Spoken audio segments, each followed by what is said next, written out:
This program features live coverage of an African safari and may include animal kills and carcasses. Viewer discretion is advised.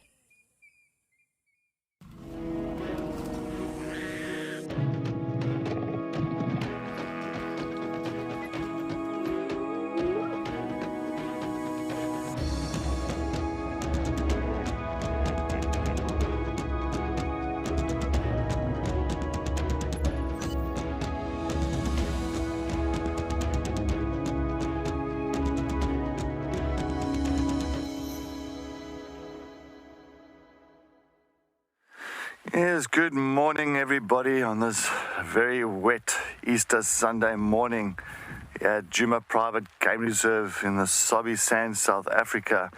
As you can see, it is still raining quite a bit. It's been raining all night. But thank you everybody for joining us on our beautiful, or I can say beautiful and wet sunrise morning here. And I'm really hoping that we can get some fantastic things for you. Good morning, everybody. My name is Cedric Dold, and behind the camera, we've got Ecuador. We are on Rusty this morning, and on Wendy, we're going to have Tess and Odie. So yes, it is a very wet morning. It has been raining all night, and all day yesterday, and all night last night, and still raining. So unfortunately, there is still loads of roads that's going to be closed around on the property due to the saturation, and it's very, very saturated, the roads itself. But yes, as you can see, we are live, we are interactive. So if anybody's got any comments or questions or any suggestions for the morning, please go onto our social media platform, Twitter, #WildEarth, or join us on our website, WildEarth.tv, and just go to our channel page and make sure that you do register to send those questions, comments, or any suggestions. And anybody under the age of 18 years old, please pop us an email at kidsquestions@wildearth.tv. Please keep those comments and questions and everything coming towards us so we can interact with you, and you can keep us on our toes, and hopefully we can have an awesome drive. And yes, as I said, there is quite a few areas that's closed, so I'm hoping that we can get something. Olive, good morning. Yes, I don't think we are braver than you. It's just, we enjoy the bush, so it's always nice to see a different kind of perspective on the day's weather. But yeah, it is quite chilly. It is rainy, so yeah, it would be nice to have a nice hot chocolate now and be in bed. But it's even better just being out here, and hopefully we can find some awesome animals for you. It is going to be quite tough with this rainy weather. As you know, tracking is definitely not going to be happening. There's, I think, most of the tracks that has been around, even in the last hour or two, that's already been washed away. So it is going to be very tricky tracking anything down. I'm on the western side. It is a little bit, not drier, but one or two roads that's a little bit more accessible on Zoe's area. So I'm going to go down Zoe's. I'm just going to take a look, maybe if hopefully we are lucky, see if we can find some, maybe a shadulu or tortoise pan, or even lions, dogs, hyenas. I'm sure maybe Tess will head off to the hyena den as well. But as I said, it is very wet all over the show. And let's see. We never know. This is always, you always have to expect the unexpected. Like yesterday afternoon on our sunset safari, we were very fortunate to get those 4 wild dogs. And of course, the hyena den was also a little bit active as well. So not a little bit, it was actually quite active. So yes, I think Ecuador and myself, we are going to turn around here, and we're going to see if we're going to head on to Zoe's and take a look. So yes, while we do that, let's head off to Tess, and for her to say good morning to all you viewers out there.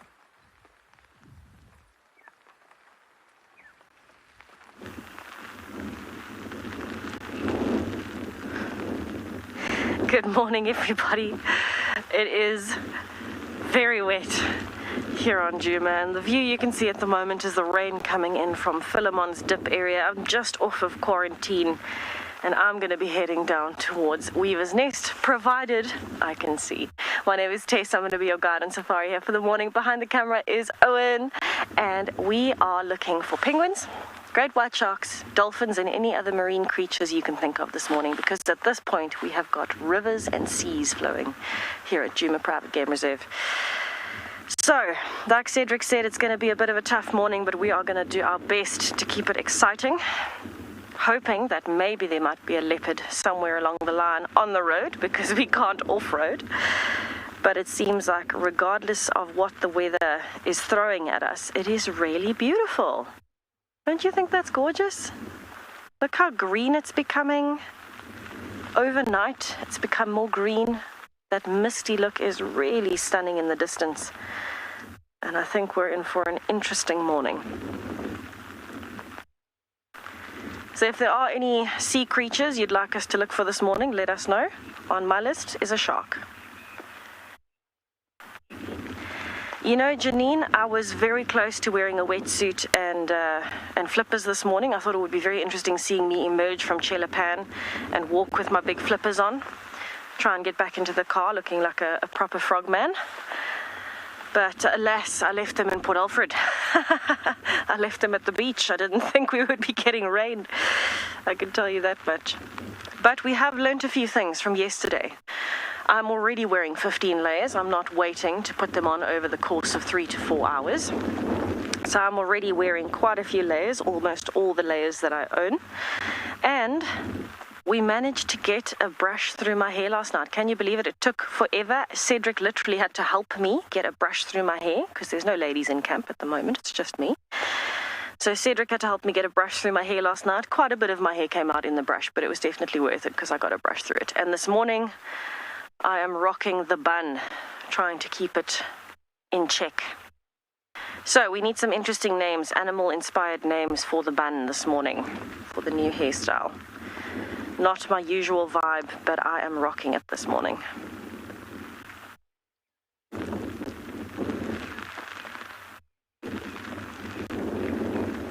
Maybe a little pangolin. It looks like a pangolin. But a pangolin would be very good to find this morning. The termites are going to be a little bit more active, so maybe.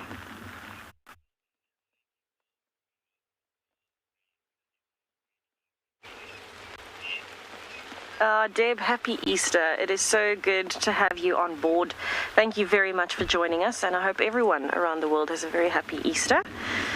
It is an absolute pleasure being out, even if it's raining and cold. We're still having fun, and our biggest goal is just to make sure that we all have fun together and we can share that with you. So hopefully it's going to be an entertaining morning. If it's anything like last night, good luck putting up with me. Now, I've had a few people ask me why I don't just wear contacts in this weather instead of glasses. Well, unfortunately, I can't wear contacts, so I'm just going to have to stick with the mist that is currently covering my eyes. This is still better than me without glasses. I can still see better like this than I can without glasses, so we're going to rock it. We're going to hope that it works.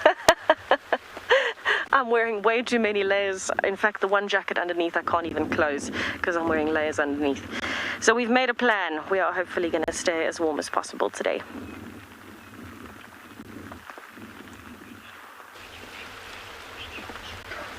All right, I am going to head down towards Weaver's Nest. Let's see if we can get there without skiing on the roads.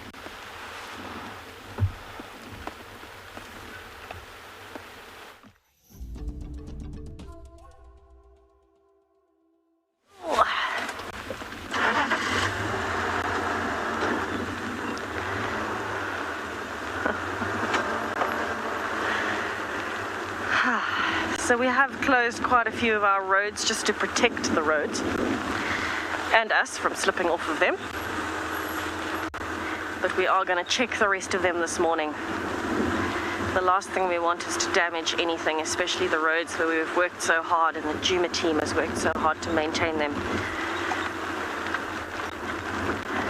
So we'll keep you updated as we go. Very exciting. My gloves are wet, so we're going barehanded today. No rings, no nothing.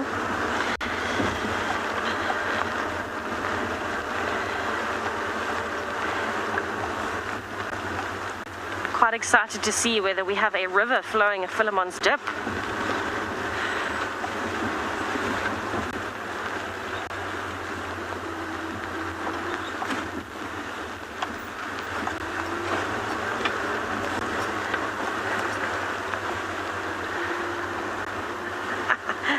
I'm wearing so many layers around my neck, I'm going to be doing a bit of a full body twist every time I talk to you. Oh, I see hyena tracks. That's exciting. Ha! Maybe we'll find hyenas. Going down towards Weaver's Nest.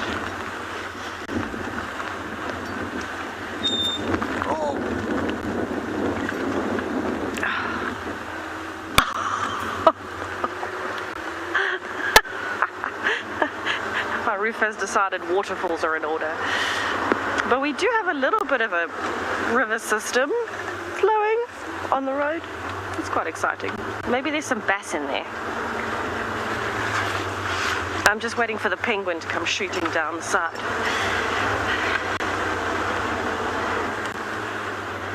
Snorkels and goggles for the wind today. Should have brought them.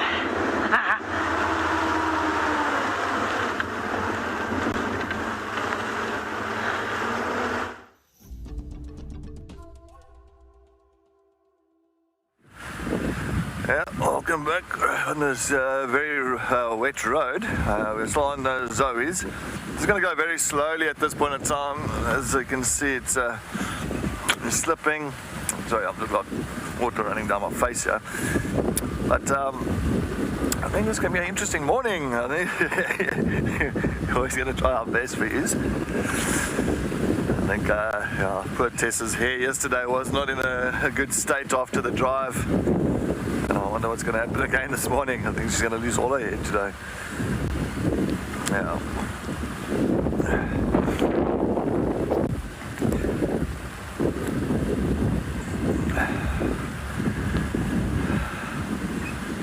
Maybe on a termite mound. Maybe I'll get old Shadulu on a termite mound somewhere. Perfect place for them now at the moment, or in a tree somewhere. They won't want to lie in the grass or anything like that, so I'm just hoping that that might be in view from the road. It'll be nice. It'll be nice.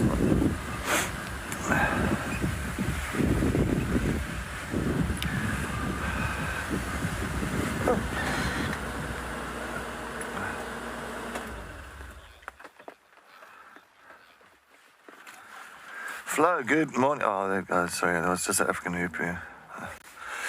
Flo, good morning. Which animals uses weather to move around? Not really. I'll find something like maybe, elephants, they don't really have an issue with it. Elephants and rhinos, buffalo, even warthogs, they really don't mind. It's for them, they just continue eating. It's actually an ideal weather. Even hippos.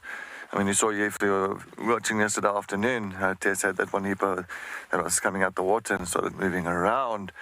I had, of course, that hippo around Treehouse Dam. You can see he was also very active, and that was like, 2:30, 3 o'clock.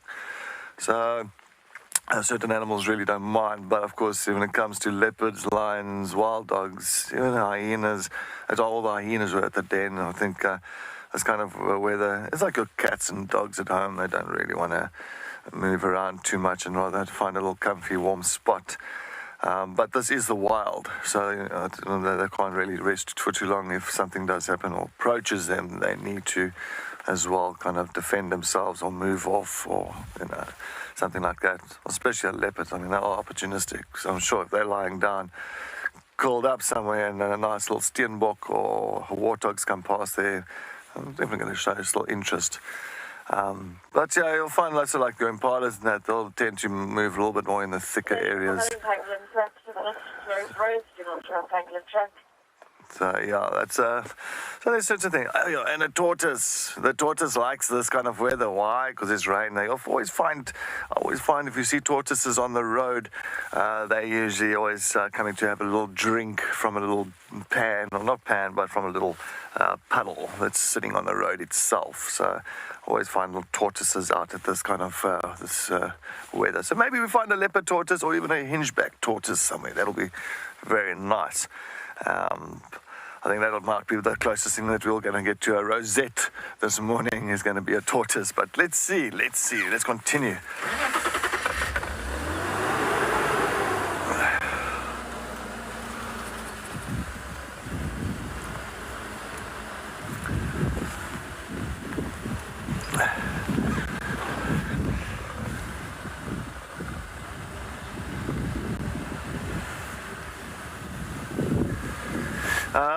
Bonnie, good morning. Who makes that decision on which roads gets closed on, for instance, for Djuma?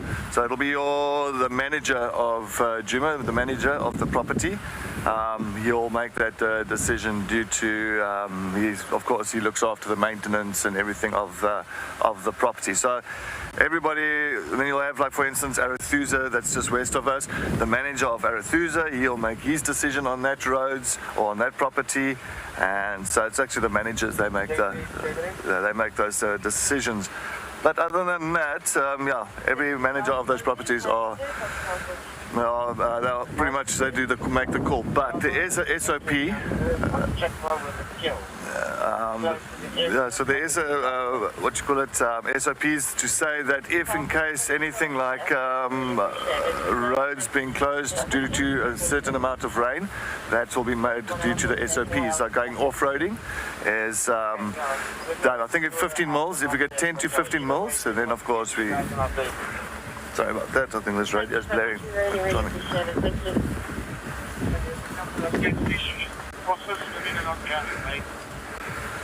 And so 10-15 mils, then we do not go off-roading due to the fact of the saturation. Or the ground is too saturated and it can create ruts and all that. But I think yesterday we really had 40 mils yesterday afternoon. I think it's after yesterday morning. And yesterday it was raining the entire day and last night, so I'm sure we have had over 40 mils already in the last 2 days.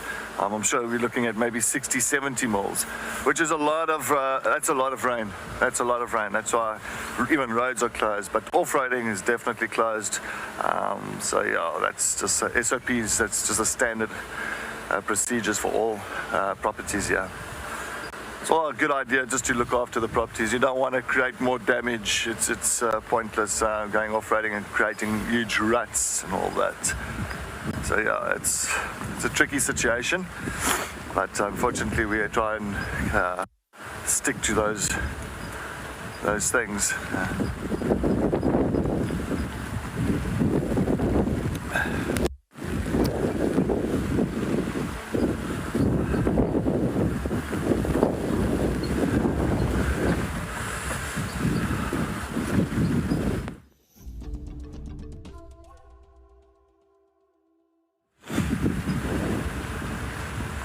We are moving down slowly. Can we all just carry main? And let's take a look from this side. Is there anything here?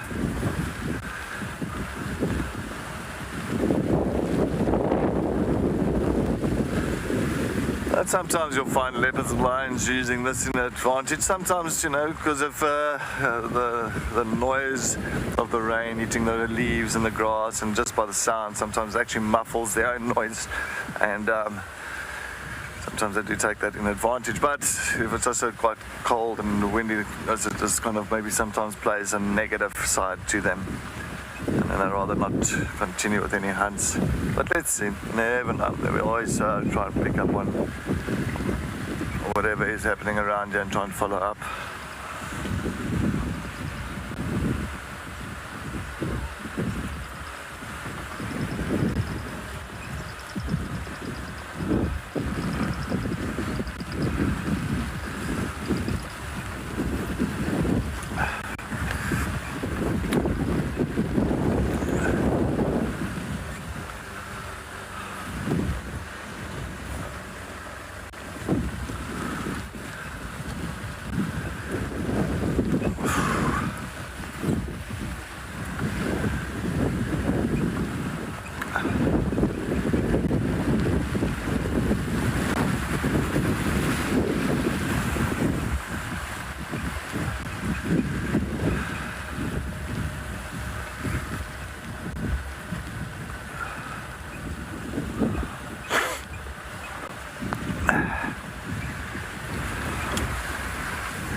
So I have stopped just to the western side of Twin Dams. We're up on a nice crest here at the moment, and we're just having a little bit of a listen. You may hear my radio in the background. I do apologize for that. We're trying to keep everything dry, so it's quite tough to get to things and turn them down in time, but I have tried my best for now. But what we're currently looking at and kind of chatting about, like Cedric was saying, with the SOPs, the operating procedures for closing roads, we were chatting about which roads we can do today, and we were wondering what everyone thought of us maybe trying the east. There's some decent roads there we could do: Cheetah Cutline, Drakensberg, that area. I don't think we can chance Leadwood Road, Mamba Road, and all of those are closed. So I think we must check Twin Dams. I think we must go towards Cheetah Cutline. There were reports of Tlalamba crossing in last night, so as much as, you know, the bigger animals like the elephants and buffaloes and things might be moving, predators would be hunting but not necessarily randomly moving around. But we might get lucky if we try the eastern side, if we try Cheetah Cutline area. So I think that is where I am going to be going. I'm also going to try Chitwa a little bit later and just see where we go from there. But it seems like while we've been sitting here, you can see the rain is intensifying a bit, but interestingly the wind is increasing, and this is something that is quite fascinating to watch because wind normally blows the rain away. So you can see the leaves are moving quite quickly, and normally wind would clear the rain. But I think this rain, the cloud is so thick that all it's doing is just bringing it in at an angle. So it's going to be fascinating to see how long it lasts. We are supposed to get rain right the way through to tomorrow. So this is going to make our Easter egg hunt very, very interesting. So Cedric and I are very excited. We're both quite competitive. And hopefully Steve can join us as well if it's not raining in Pridelands. But it is going to be fascinating to see what this does. I'm very excited to see how the bush changes in response. So we would love some interesting questions if you have any questions about the rain or the weather or the seasons in particular, because this is really throwing our seasons for a ball of chalk. It's quite fascinating. So we're not used to this. It's going to be a new experience for us. So if you have any interesting questions about that, please send them through, because it gets our brains ticking as to what could happen, because we're really, really unfamiliar with this territory of severe rain in autumn.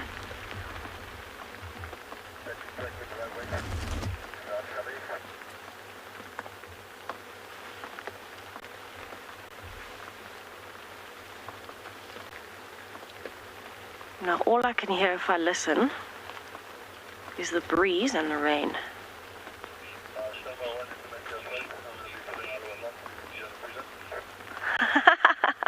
Annalise, the hot cross bun. That's actually not a bad plan. I've got it in a nice little tight bun. It is Easter. That would make sense. I like that one. I think we're going to go with that for today. The hot cross bun. That's a very good point. Thank you, Annalise. Cold cross bun. The cold cross bun today, not the hot cross bun. A frosty bun.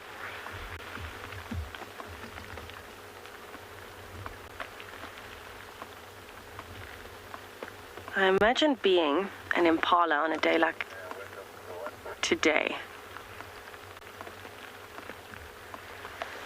So you know the predators might be moving, as is. It's been wet for 2 days, so the impalas haven't had a chance to dry off. Their body temperatures are going to be a little bit lower than usual. And even something like an alarm call is going to take energy that possibly animals can't really afford to give. When it starts dropping in temperature like this, and you're constantly wet from the rain, you've got to conserve as much energy as possible. So it will be interesting to see if we do actually have any animals alarm calling today. They have to for survival. It's a bit of a balancing scale. But how many will do it? Fascinating. Normally our really cold temperatures are on nice sunny days in winter. Again, a little bit of a foreign concept.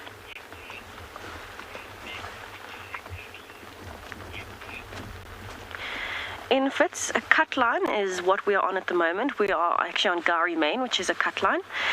It basically cuts the properties and forms a main road. So it is a line that cuts through towards the main properties. So Triple M, for example, is Mala Mala Main. It is the cut line that goes down to Mala Mala, cutting between Djuma, the other western properties, straight down south towards Mala Mala. Gowrie Main, well, Djuma used to be in an area called Gowrie. Little Gowrie is on the right-hand side of the road that you can see.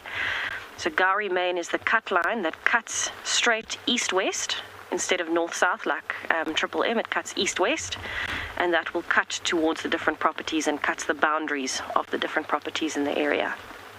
So they were very often the first main roads that were cut, and they're designed to run east-west, north-south, and get you to the different properties that you need to go to.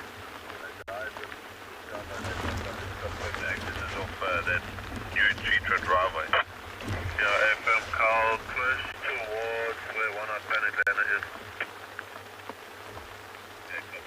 Which way to come from that Gowrie Main, but then I'll just angle towards. I don't know if it is just me, but it looks greener, does it not? 100%. What's happening in the west? 2 days of a light rain. Look, our saturation level is very high at the moment, so the water is running off, but it's so light that it's seeping in, and this is the best for vegetation in particular, because it allows the plants enough time to absorb it. It doesn't just run off. But I don't think it's my imagination. It looks greener this morning, particularly the grass.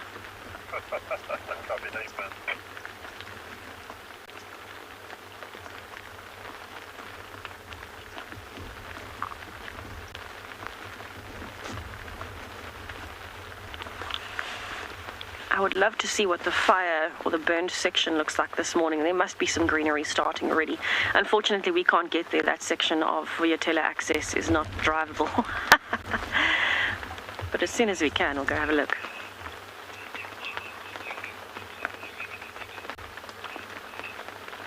Weimaraner, there is a chance that we could have water flowing in the rivers if this rain persists.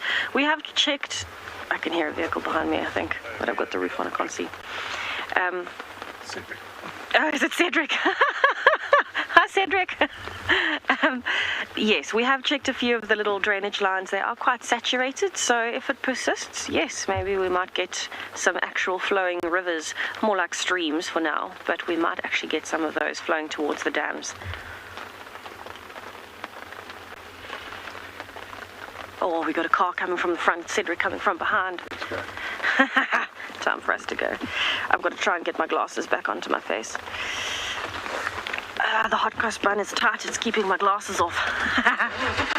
Right, we are headed down towards the dip next to Twin Dams, so hopefully that does not cause a problem. I'm actually just gonna, oh, I'm sinking, pull off the road for this vehicle to come past. Here we go.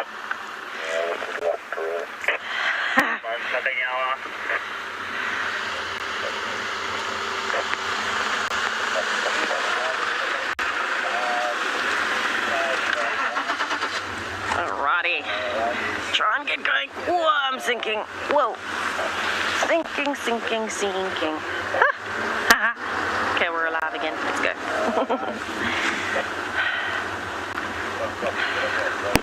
Yep, okay. When it gets time to call the glasses off, then you know.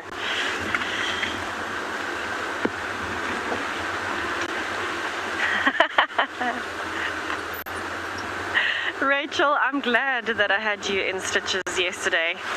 You all had me in stitches. I had some fantastic comments and questions, and you guys were all rock stars. Thank you for coming with. Hopefully today's the same. Hopefully.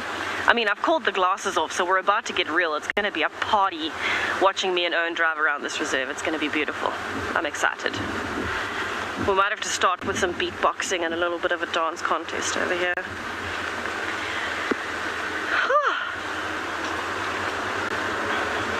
I have got Easter nails. I did plan that, actually. I will show you when I stop again. I like a little bit of sass. Bit of sass for the soul. Whew.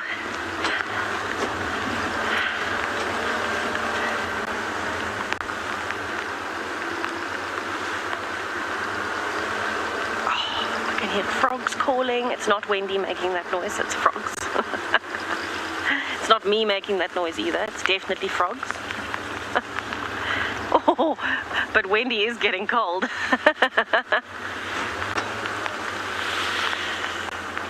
Look how full Baboon Pan is. What is this? It's amazing. It is amazing. Listen to the frogs. And Cedric. Cedric's behind me. I think he's going to Twin Dams.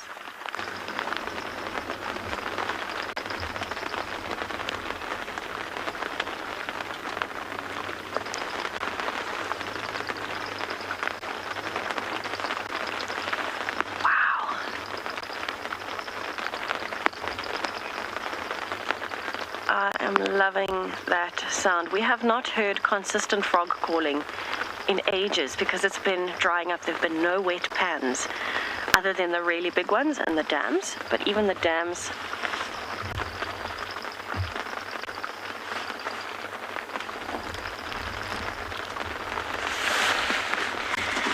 so there've been no frogs. And all of a sudden, with the revival of the pans, we've had this mass revival of the frog masses.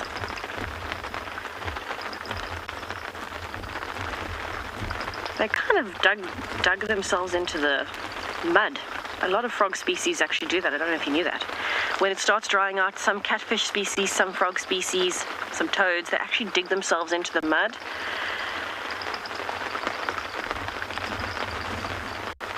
And so when it rains, they kind of just re-emerge as though they are waking from the dead, like zombie frogs. We've got zombie frogs.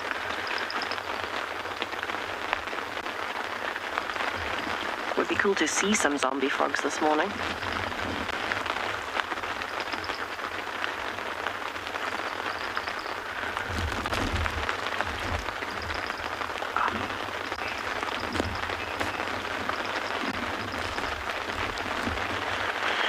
Stacy, the predators that the frogs would attract would include Cedric as the Hammerkop shuffler that he is. But any of those birds of prey, so things like herons, maybe even things like monitor lizards, anything that would eat small stuff, that would come along. But I think Cedric and his band of Hammerkop followers, all those ladies that he impressed, the lady Hammerkops, they would definitely be coming in here at speed if they could fly in this rain. Maybe they're walking, maybe they're shuffling along the road. We're going to find them shuffling along the puddles in the sides with Cedric as their leader, like the Pied Piper for Hammerkops, the Pied Shuffler.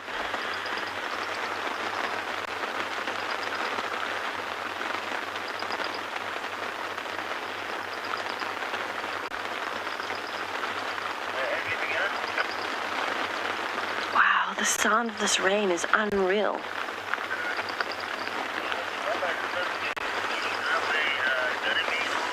Alright, let's see what happens. I think maybe we'll get lucky and see a few zombie frogs hopping out of the water at speed.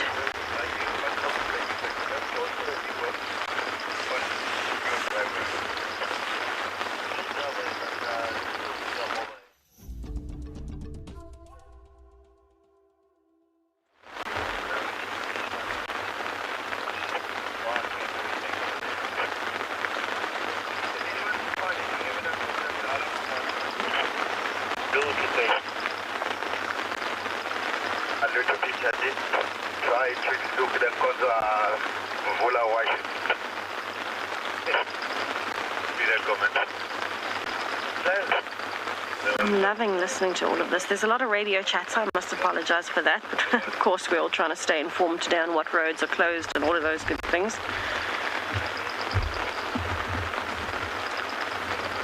But it's just so fascinating. Everybody is out, regardless of the rain. And it makes me happy that the frogs are too.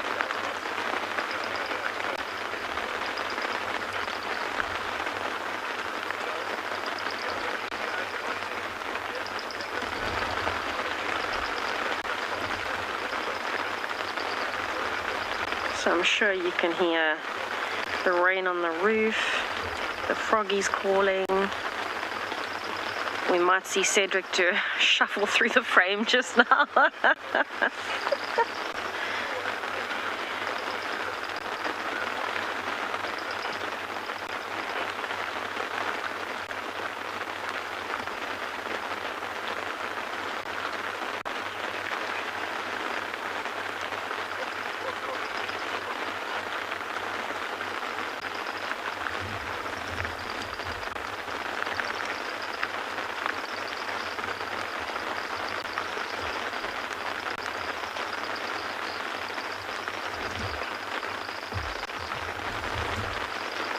I am loving this.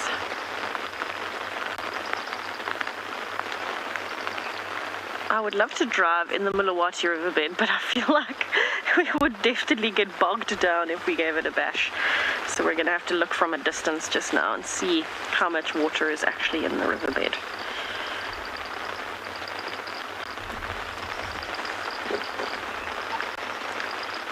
What an interesting morning it is going to be.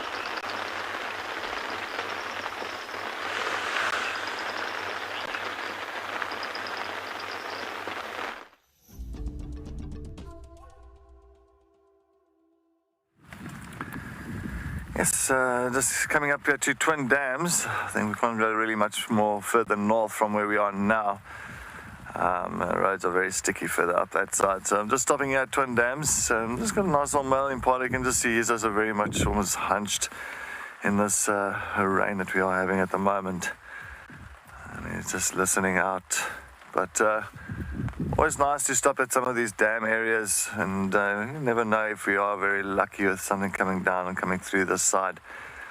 And as I said, tracking at this point in time is it's pretty much almost non-existent unless something has really come in the last, say, 5 minutes.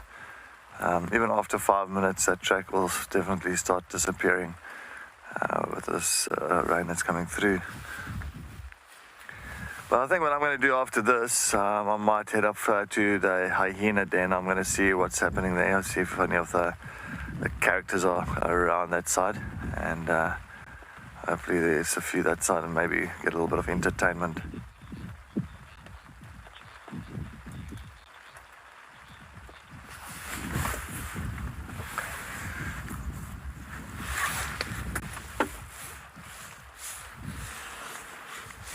I'll just want to quickly take a look here.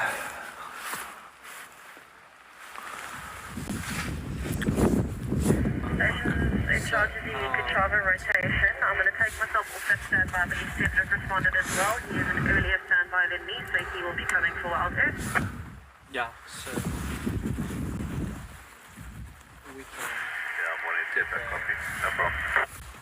Thank you so much. Have an amazing time, guys. Thanks for letting us know. No problem, you too. Let you copy. Yeah. All right, guys. So apparently they've got I think a sighting on Chitwa. Sorry about that. I just had to fix my earpiece there quickly. And I think what we're going to do, I think we're going to head up that way to Chitwa side. If Rusty decides to return on, and let's see if maybe we can get some sighting that side.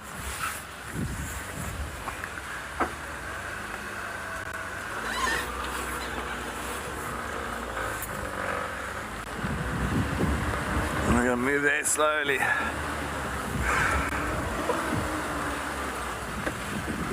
And I think they're trying to get guys into that sighting at the moment. There's quite a few standbys because it looks like they want to close that road as well due to all the rain there. So I'm just holding thumbs. Let's hold thumbs that we can get there and we can get a sighting of Kashava. That'll be absolutely amazing. Last time I saw her, we were going through really thick vegetation. And for us to keep up with her was quite a bit of a mission. So, yeah, so I might just, hey guys, just let me know if something comes through in the, sorry, it's just, yeah, sorry, everything's so wet. I think even my earpiece has decided to kind of stop working, but let's see.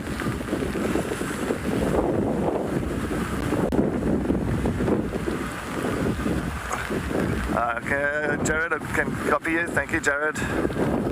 Looks like my earpiece is up and running again. Yeah, for now. For now. Yeah, having a proper shower here.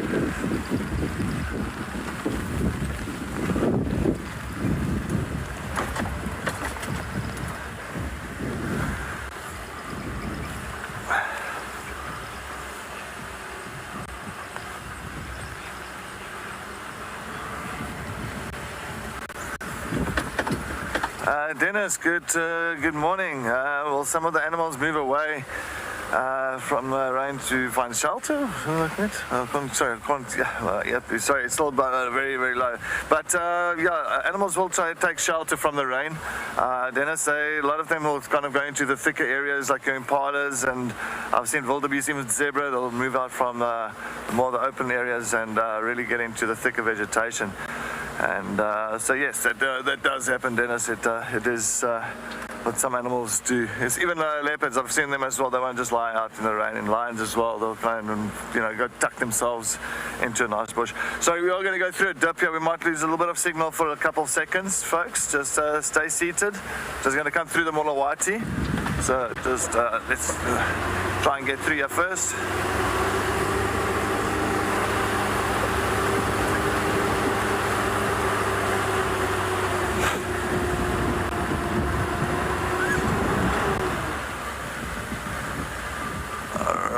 We are through there, but yes.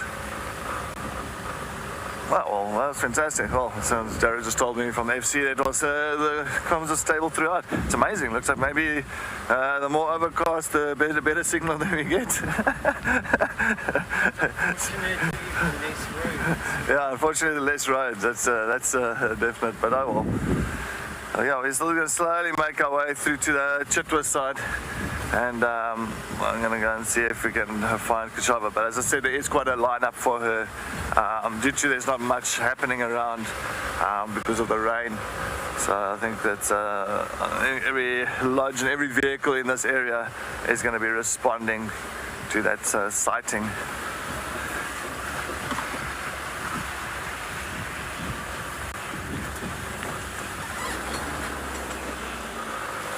Mary Ann sending us off too? No, it's sending us virtual hot chocolate. Oh, Mary Ann, thank you very much for the comment. Thanks for the virtual hot chocolate. I can just feel my tummy warming up. Thank you so much, Mary Ann. Oh, I definitely need a hot chocolate now, but I think that virtual hot chocolate just put, just made me warm now. So thank you. Definitely hot chocolate or a nice bowl of soup and hot bread. Oh yes, that would be very nice. Wow. Those cup of soups? I think those cup of soups will be ideal. Yeah. Anyway, let's try and get up further this side. And yes, also just a quick reminder, don't forget this afternoon on our sunset safari, we are going to still have Easter treasure hunt if weather permits and everything is all good to go. And then I'll Tess and myself, we're going to try and see, we will outwit the other one and find the treasure. I'm sure I'll give it a go. I know Tess is very competitive. She's already told me yesterday, she's like, I'm going to get you. I'm going to find that treasure before you even get close. So, yes, game on.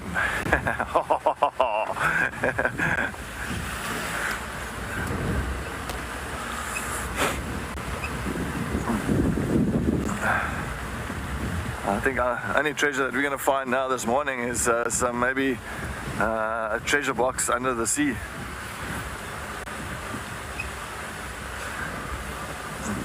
Laura, good morning. Yes, this is practically a road/river at the moment, all over. And we're even coming up high. So most of the other roads, it's really kind of plateau out. They're more so, way more wetter than this. At least this water sometimes flows away, but yeah, everything is soaking wet. Yeah. I'll get the all. I said I should have got my goggles and snorkel. Would have been even better. I'll snorkel back.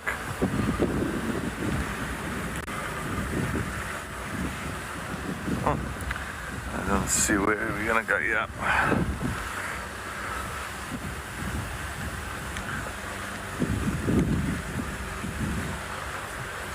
Alright, we are passing Chillicut Line and Chitwa, or JC Brink Pan that heads down towards Chitwa Dam. We're passing this side. I don't want to make sure that I'm not going to bump these guys. I know that they say it's somewhere there towards Chitwa driveway area. Pete.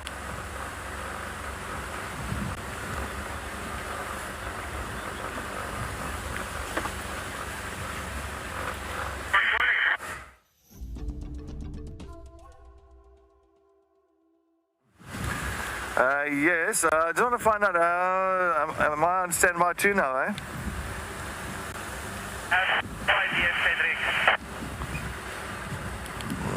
Sure, okay, copy. Alright, I was given 3 earlier, but it's fine. I'll just hang around and, okay, I'll just wait for you guys controlling.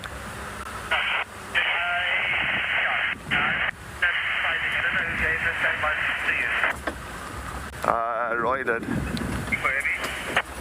Standing by?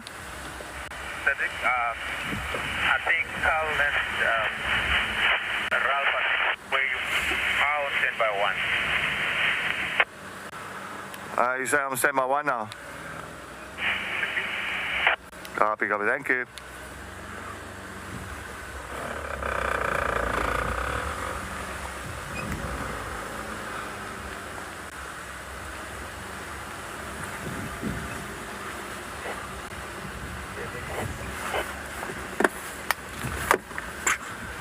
Standing by. Cedric, where are you? Molowanini, Gary Mine. Okay, just see me placing it 100%. Thank you very much. Thank you.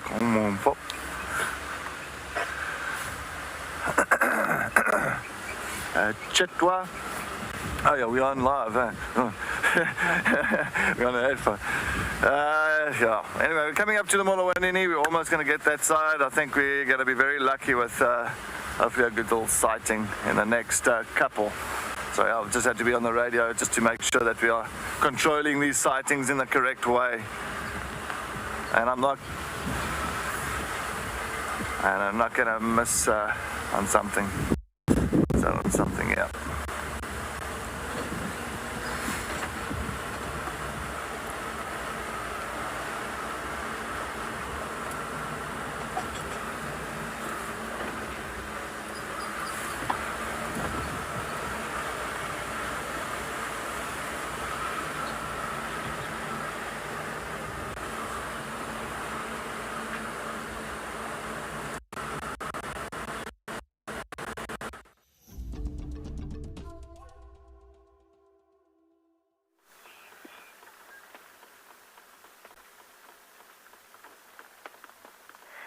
We have found impalas. They look as though they're getting ready to sing the chorus of a really good song.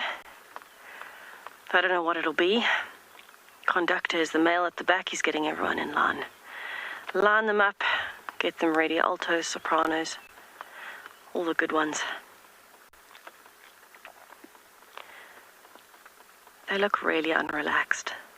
Nerves before the show. I know the feeling. I know the feeling.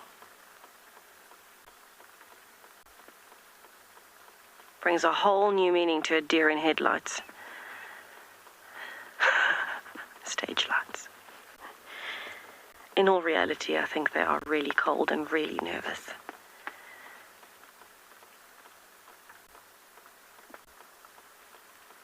Now I'm hoping we might get the sighting of the century here and have Tlalamba come running right through the middle. Meow.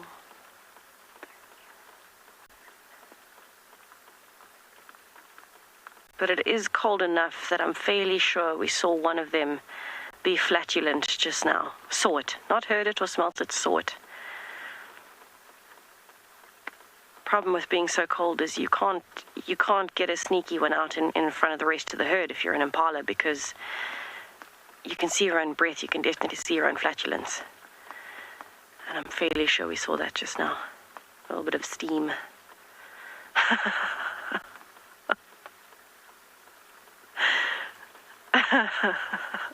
Rainy day problems.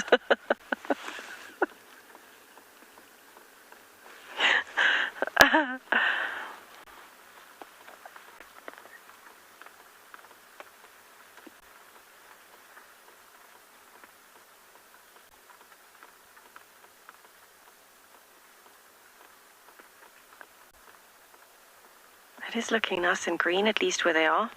They're on the fire break.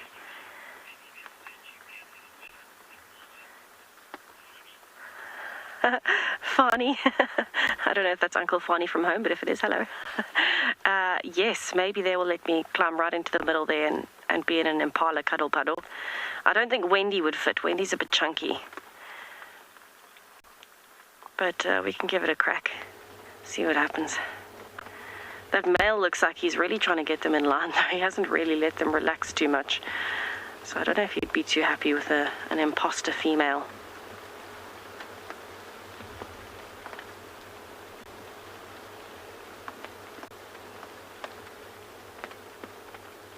Oh, shame. As they're walking, they're trying to kind of flick their legs out to get a bit of the water off their legs.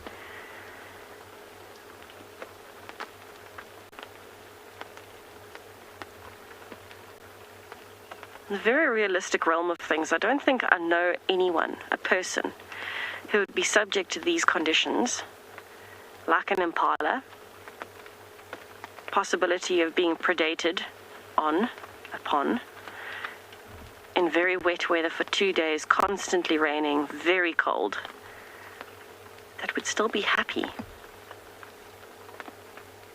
I feel like humans are quite fickle beings in that sense. How well adapted are these impalas?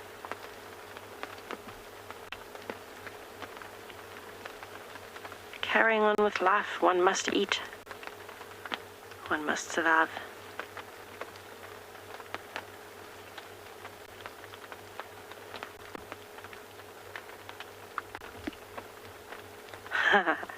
Coming in to chase them.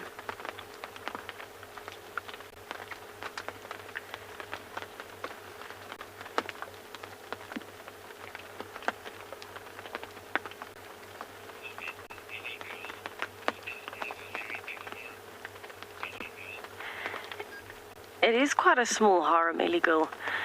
I don't know where the rest of them have gone. Maybe they got split up in the rain at some point, but it looks like very few females. There are some lambs in there, which have gotten very big, of course, in the last 4 months. But it's not a big harem at all. I'm thinking maybe they got split up. Maybe that's why they all look so nervous. Maybe Kuchava came through earlier, or Tlalamba, and we missed them. Oh.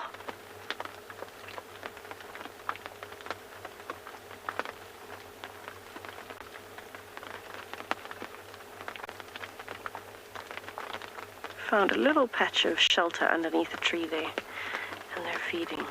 They must be very happy to have some fresh greenery growing. Impalas feed mostly on what we call the herb layer, so that very dark green layer you can see close to the ground. That is what impalas would preferably feed on. But in the dry season, that's not very nutritious. So I think they are having a little celebration. Internally, of course, you can't really see them bobbing their heads and yelling in happiness, but internally I'm sure that they're having a bit of a party. I would be.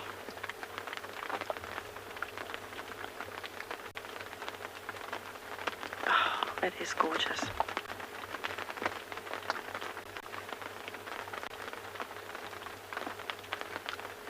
It really is beautiful out here in the rain. I hope that one day you get to experience it just for the beauty, just for the difference that it makes. It's like you can see it happening in real time. Yes, guys, we are here with Kuchava. Did get her with a young female. So we're just going to quickly take a look. Sorry, there is other vehicles in the sighting at the moment. So we're just going to see what she's going to do here. If we can take a look there. There's a pole in the way. Okay, they're going to move now. Just wait there. The cubby's coming. Okay, let's just go. Okay, cub is maybe coming onto the tree. Maybe the struggle, maybe it'll come onto the tree. Sorry about the other vehicles there. But this is Kushava's youngster, young female cub. And she's just behind. And Kushava's just behind, of course, the youngster here. But yeah, as you can see, ears are flat. Those are not enjoying this real wet weather that's coming through. But yeah, she comes now with the little one coming, playing around. Alright, this is fantastic on a day like this, and we can still get a beautiful leopard sighting. It's always fantastic. It's phenomenal. I want to see what they're going to do here.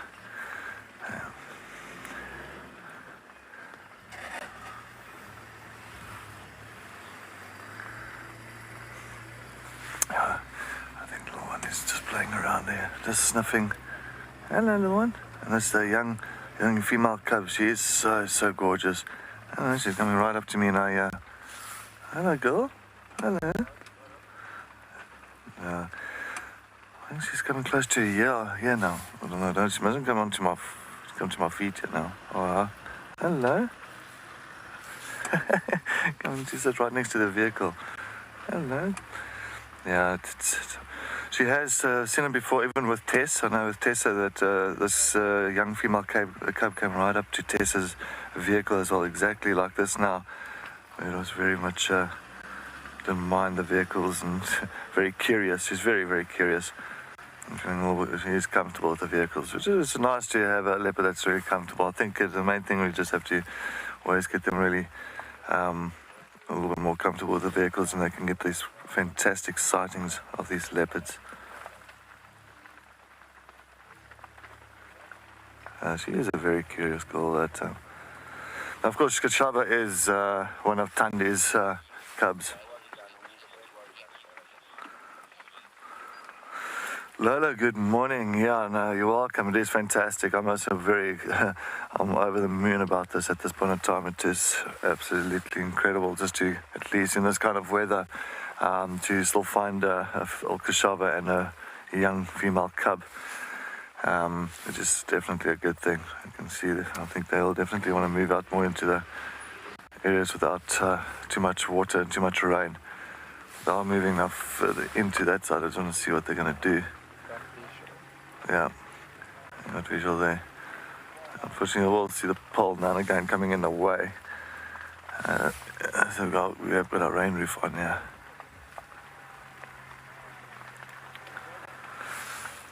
Okay, let's see if we can go around. Oh, fantastic. Fantastic. I'm just going to see if I can go around here.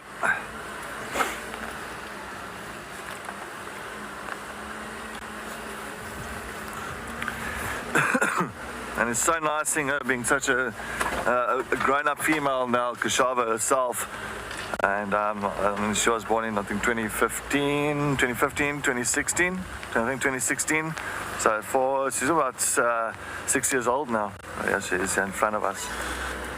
Kushava, she's about 6 years old. And of course, typical look at that face, like Tandi. I think she's got that real Tandi kind of smirk on her, you know, that real interesting look. I love it. Typical from that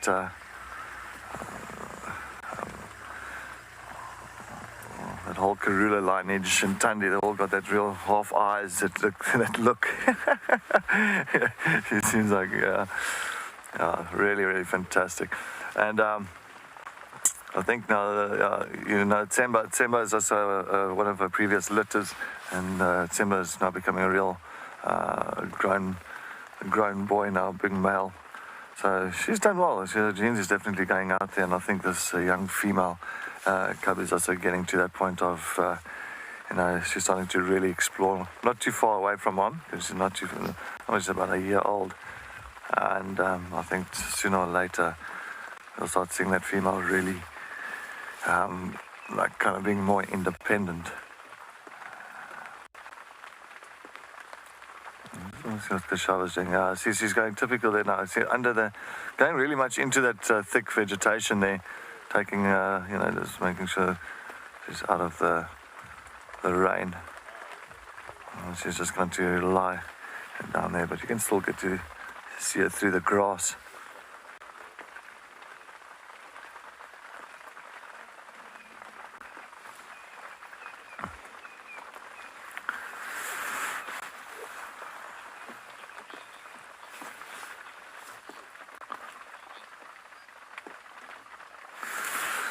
Nicanova, yes, definitely. What a great Easter surprise it is. Thank you very much for joining us on WildEarth. It is definitely, I'm very happy. Look how she's playing with the tail, watch her. So the little cub is, see how Kashava moves the tail up and down.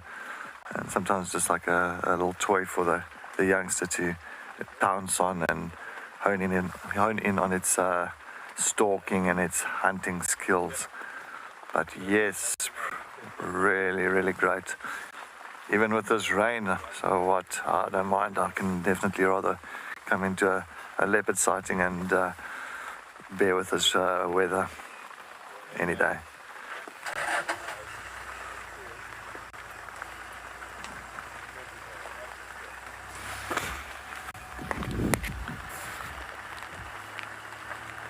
Yes, unfortunately, there's a few vehicles that's moving around here, but so we're just gonna remain here and see what she does. I think she's having found herself a nice cozy spot there. But yes, I think on a day like this, also with the rain and all that, you'll find sometimes they might move around a bit and try and hunt during this time.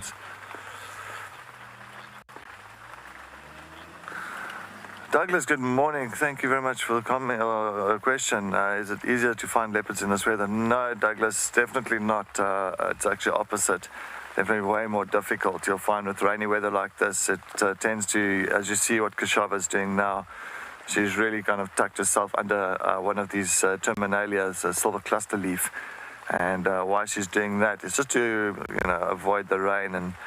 And so now if you're going to try and track a leopard on a nice, kind of a nice morning when there's not much rain around and all that, you'll, see them pretty much walking more in the open clearings and on the roads. But fortunately with the rain, they do take a little bit of cover and try and avoid being soaked. And so it does become much more difficult. And as well, that the tracks is really much washed away. So any tracks from her that came down on this road, Chitwa Road this morning, that is what's all washed away. I think one of the guys they found her by chance, just coming into this area where we are now, and just got a glimpse of her. But there was no tracks on the road because it's already been washed away. So it just shows you it is really tricky. All right, I'm going to see if I can reposition myself. It's just see what we can do here.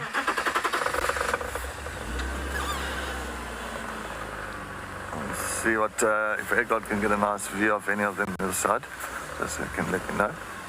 Fortunately, we've got the rain roof on here, and I'm just going to stop. So good luck, that Egbert. Do you think you can get it there? It's a little bit better.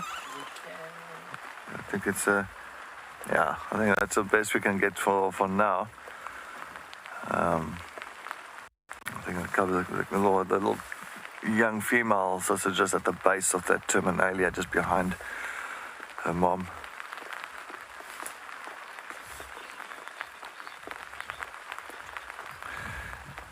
Anyway, we're going to try and see if we can get another better position here in a view. Let's head to Tess, and she's got a big, beautiful kudu in the misty rain.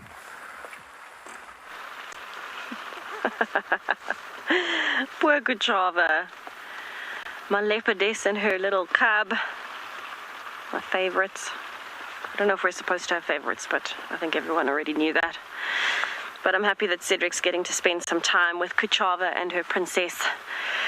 I am spending some time with a very relaxed kudu bull. Quite unusual to have kudus this relaxed that we get a long sighting of them. But maybe with the sound of the rain, he's forgotten that we're here. He's pretty much buried himself inside of a bush. And he's eating like you can't believe, taking advantage of the fresh greenery. Now this is a very large kudu bull. He's got big horns that you can see just poking out the top every now and then. And a massive body. Look at the size of his hump on his back and those shoulders. He is a big boy. One of the most majestic and regal looking antelopes in the bush. And the largest that we would get here. We don't really see eland or anything like that. So kudus are the kings of the antelope in this section of the world.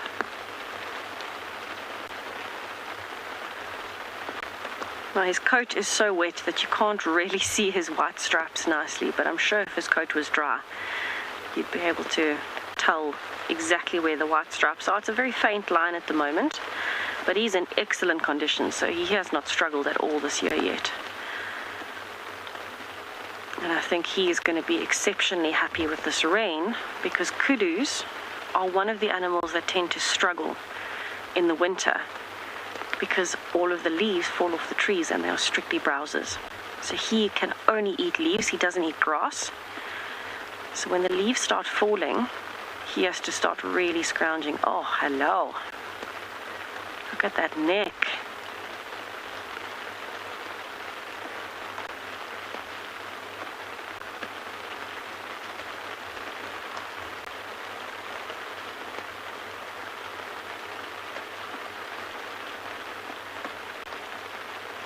I'm hoping just now he might turn a little bit so you can see his face. He's got massive, gorgeous eyes. Ah, little glimpse of them. And off he is moving, much like Kachava, into the thickets.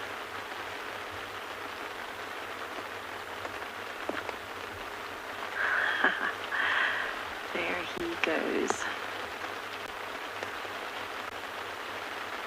Isn't that amazing? It's so green and yet somehow he still camouflages.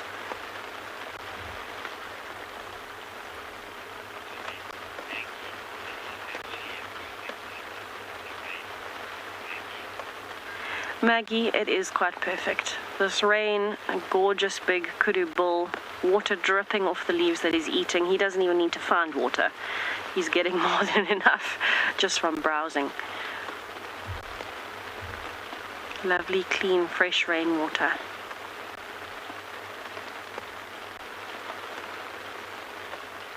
Now where he's going, I certainly cannot follow. I can try on Drakensberg Road to see if we can get around to the other side. He has been quite relaxed. We've repositioned to get closer and he didn't move. So maybe he'll let us get closer. But I don't know if you know how to age a kudu. It's very fascinating. It's one of the things that I learned growing up from my dad and my brother before I read a whole lot of mammal guidebooks and textbooks and all of those things. But each cull, a complete cull, is around 2 years of his life. And he's got 2 complete curls and his horns are coming back forward. So he's going probably into his 5th or close to 6th year. So he is 100% in his prime at the moment. I'm going to see if I can reposition a little bit. There is a bit of a clearing here on Drakensberg Road. So hopefully, I can't close my fingers, they're too cold. Fingers crossed I'll get a nice view of him. Oh, what? He's lying down?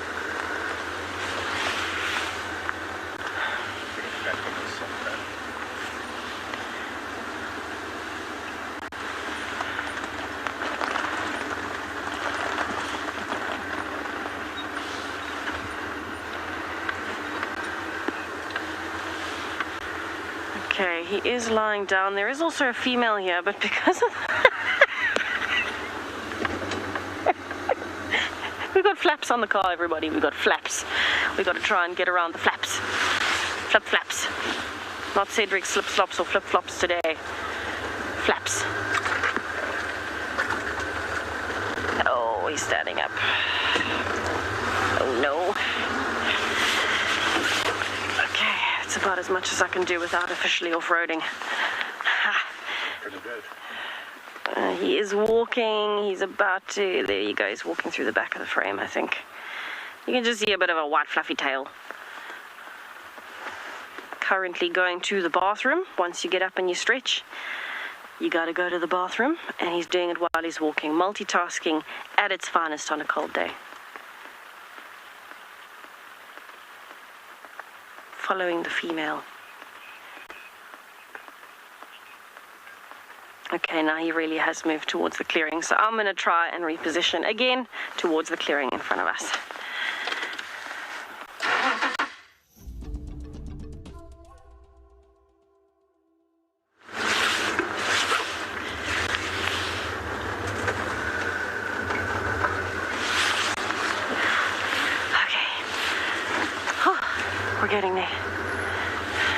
slippery hands on the steering wheel.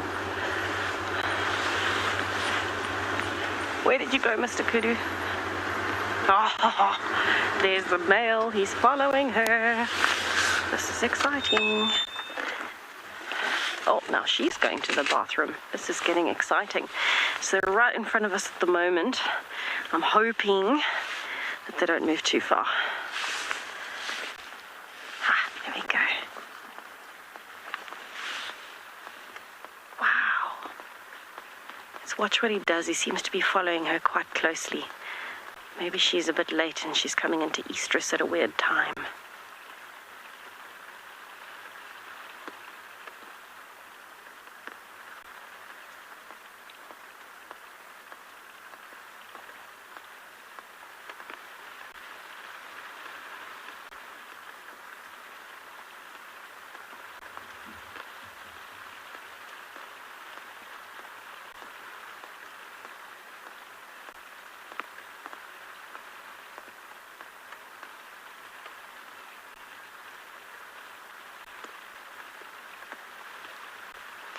I'm loving that little bit of glow on the top of his horn as it turns backwards there from the rain hitting the top.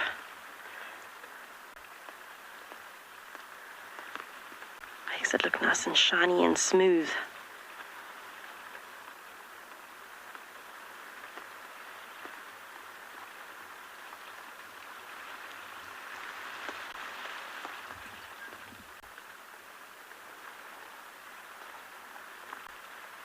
Aren't they gorgeous together? What a cute couple. Sticking together on a cold, rainy day, feeding together, moving together.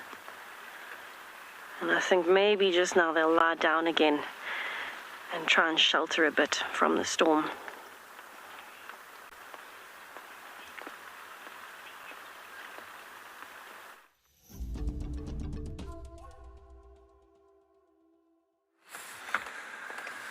Welcome back, everybody. Yeah, we're still sitting here with Kashava and her young female cub. As you can see under a terminalia, typical on a day like this with this kind of weather, you can see exactly how they do react, and this is why it does make it difficult finding certain animals like your leopards and that around when it is rainy and a bit of a miserable morning weather-wise. And if you can take a look where she is, she's lying under that terminalia with the cubs just behind her. You can see she's just shaking. And now again, she's also trying to maybe clean a bit of the water off her as well. I think she's just like, come on. She just wants to see the sun come out.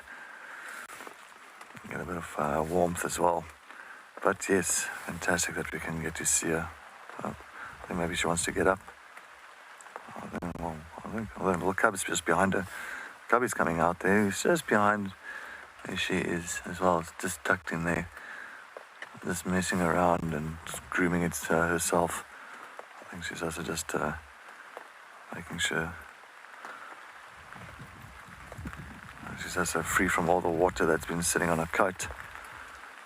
But you can be driving past an area like this where she is lying, or any leopard is lying, and you can be driving past and you will not even see her. So well camouflaged with those rosettes, absolutely, especially when there's brown and greens colors coming through off the vegetation, and they really blend in so well.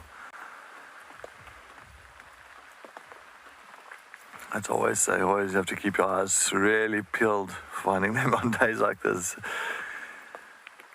But yeah, she is definitely doing very well. I think she's really set herself a nice territory in this area from Chitwa down towards the nets into Cheetah Plain, a little bit into Cheetah Plain side. Yeah, a bit of grooming. I think Mom's just grooming now. Just drying off Mom, and daughter's just grooming Mom. How sweet.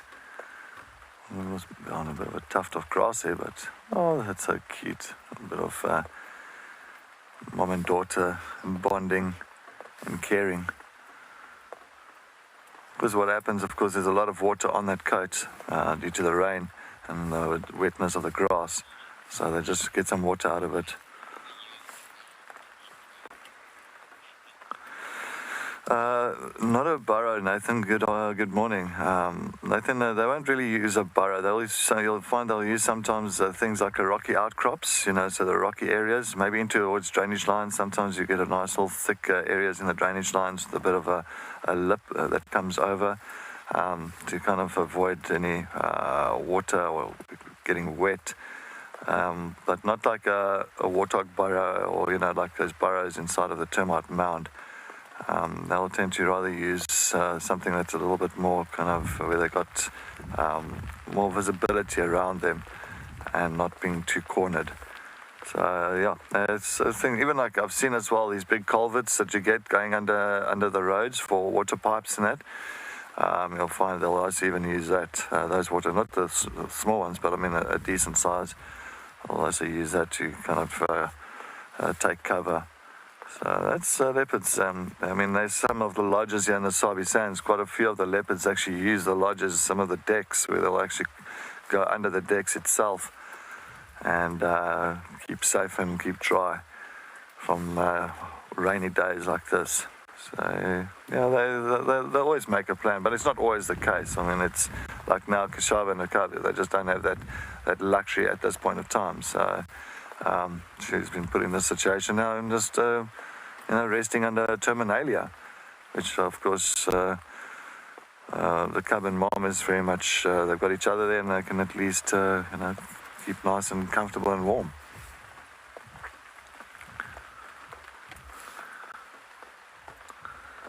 And of course, the cub is getting a lot of moisture off mom's coat now and is enjoying it instead of really walking down to any little puddle or pan or anything. Now you can get a little bit of moisture just by licking mom's coat and mom licking the little cub's coat. Yeah, getting a little bit of moisture there. And of course, they got very rough tongues, so that's really, once they do start licking the coats, it's a nice grooming session as well, and plus on top of that drinking, getting a little bit of water, so it's almost like a two birds with one stone situation.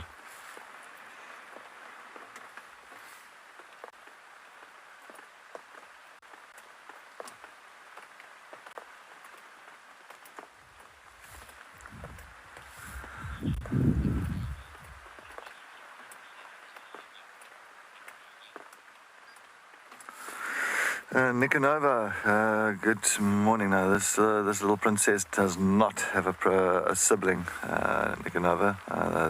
She's pretty much a single female cub, and she's a little female cub with a heart of a lion at this point in time. She's really, I've seen it twice so far, and Tess also had a fantastic experience with this cub coming up to the vehicle. So yeah, it's this little one. I think she keeps herself entertained. Unfortunately, no cub. They usually are sibling. Fortunately, or most of the time, you'll find actually the leopards, average, will have 2 cubs. I've seen, of course, 3 a couple of times, and of course 1. But average is usually always around about 2 cubs. But, the survival rate of a leopard cub getting up to 2 years old is only maybe about 30%, due to the fact of other predators, even baboons. So sometimes if mom is out hunting and leaving the cub at a den site or at an area, and by some unfortunate event another predator comes along, like hyenas or lions or even a big male baboon, unfortunately, sometimes that cub will be in danger due to that if it does not have a safety tree to climb up to, or a little, escape route. So unfortunately, there's a lot of fatalities in leopard cubs, not just leopard cubs, lion cubs as well. And so it's just it's elimination of competition. They just want to make sure that that leopard cub is not going to be a competition one day. And also a big thing as well, if it's not the cub's father and a big male and another male comes in the area, and of course mom is not around, that male will kill the cub, pretty much known as infanticide. And infanticide is also a very common occurrence with lions and leopards.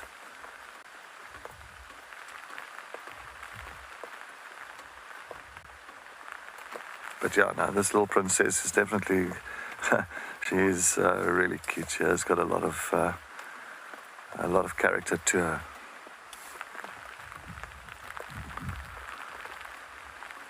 Kashava is definitely, she's not looking happy behind that, that grass. Look at that little one's face is peeking around.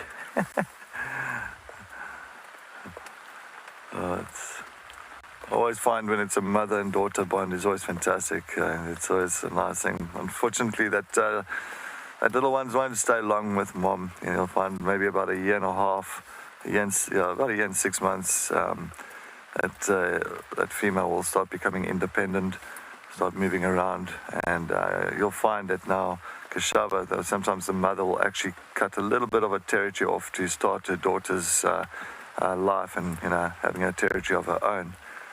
And that's from about a year and a half to 2 years. And once that starts happening, up to about three and a half, that's when your female will first go into estrus. And that's when she'll start really, you know, making sure she starts calling for a mate or a male that's around the area. But it's always nice to see a good old mom and daughter's bond before any of that independence starts happening and occurring.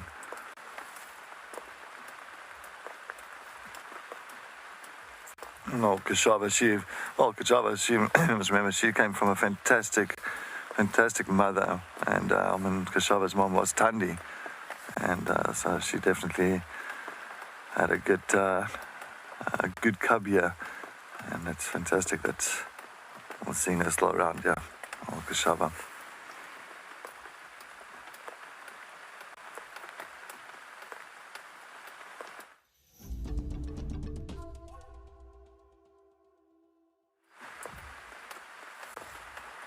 It's still raining. It is really pouring down here at the moment.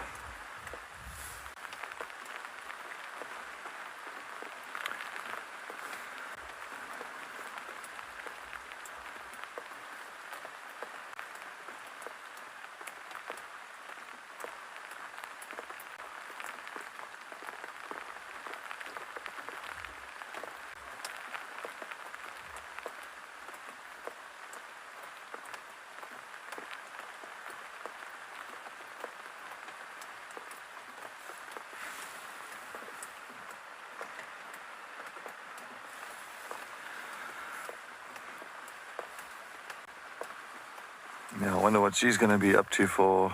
I don't think she's just going to really relax exactly where she is now. I don't think she's planning to go anywhere anytime soon. I think she just wants to make sure she's making a nice little warm, cozy spot for herself and her cub. And I think she's just definitely going to stay in that position for some time.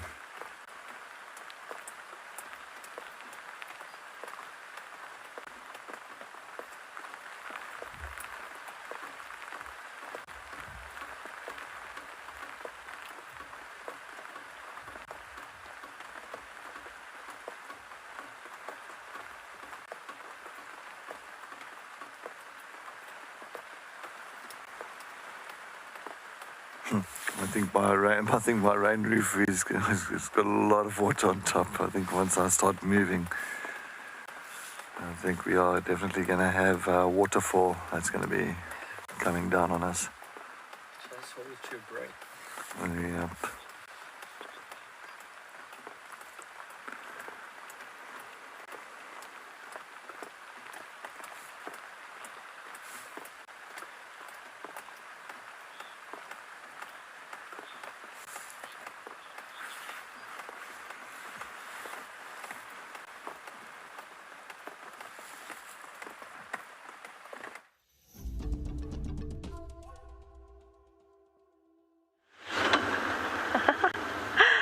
Can you see the waterfall?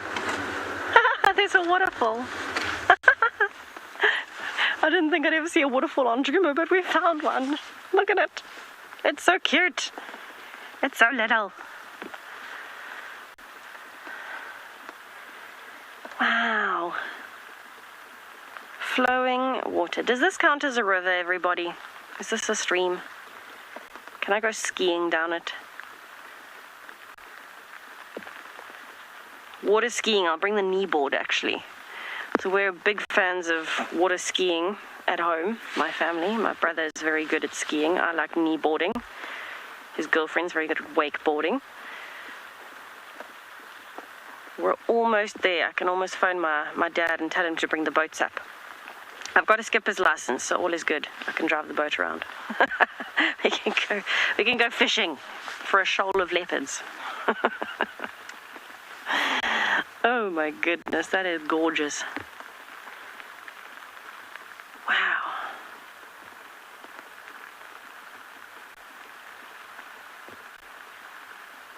I feel like all we need is a really miniature fishing rod, and I can go and sit next to that and just... We call it blomming in South Africa in Afrikaans. When you blom, it means you just sit and enjoy. It means flower. So you kind of just bloom, enjoy the scenery.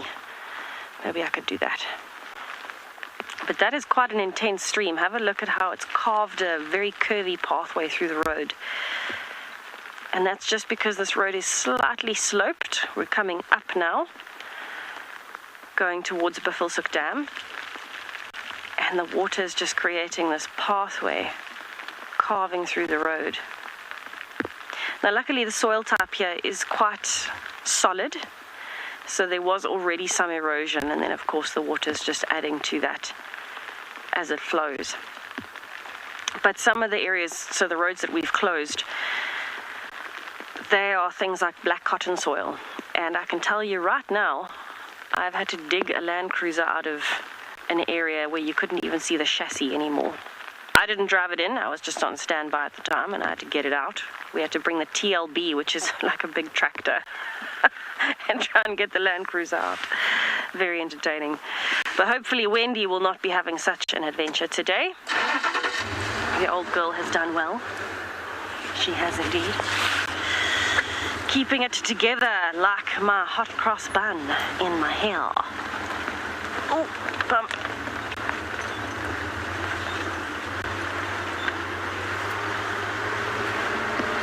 Erica, that is such a good idea. We should have a boat making competition. Oh, I've got a piece of hair randomly.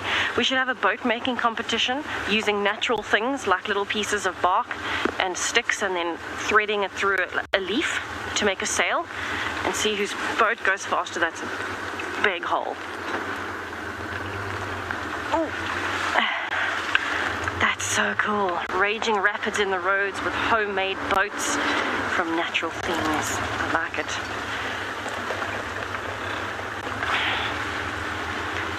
My rain roof is really a fan of these waterfalls. Okay, we're quickly going over to Cedric.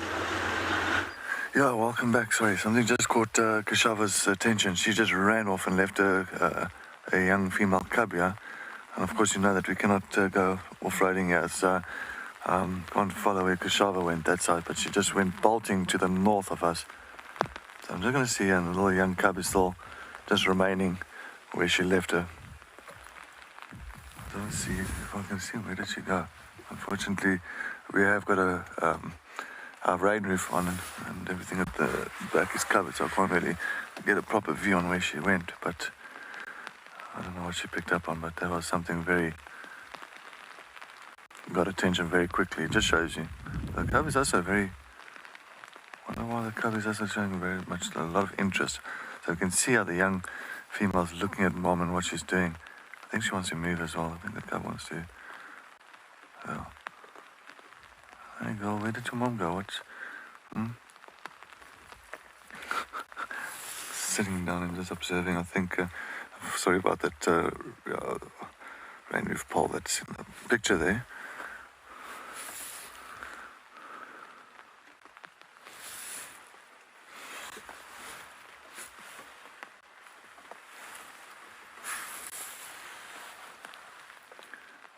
Yes.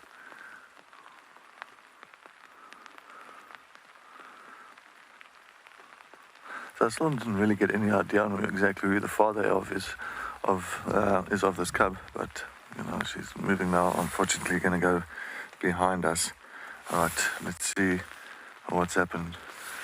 I want to see if I can quickly turn around. Let me just quickly turn around and Rusty's also seems like. So I'm going to quickly turn around and double check if you can see what's happening. Oh, yes. No, this is bad. Like, it's so much water. Yes, I'm soaked now. Alright, I'm going to quickly see where she went. Don't double check, because we can't go off-roading. We only can really stop. They gave us permission just to stop just at one little section here. So I'm just going to stop just there. And we can at least got a view of the cub still in front of us. So yeah, definitely we're not going to go further in from here. Well, there's just a little bit of view of the little one there. Oh, but she bolted her. It was just like a sudden thing. She got up and ran. So I don't know what she saw. I think even the cub, even the little cub, she's like, why did Mom just run off like that? Just left me behind. Hold on, let's just stay behind.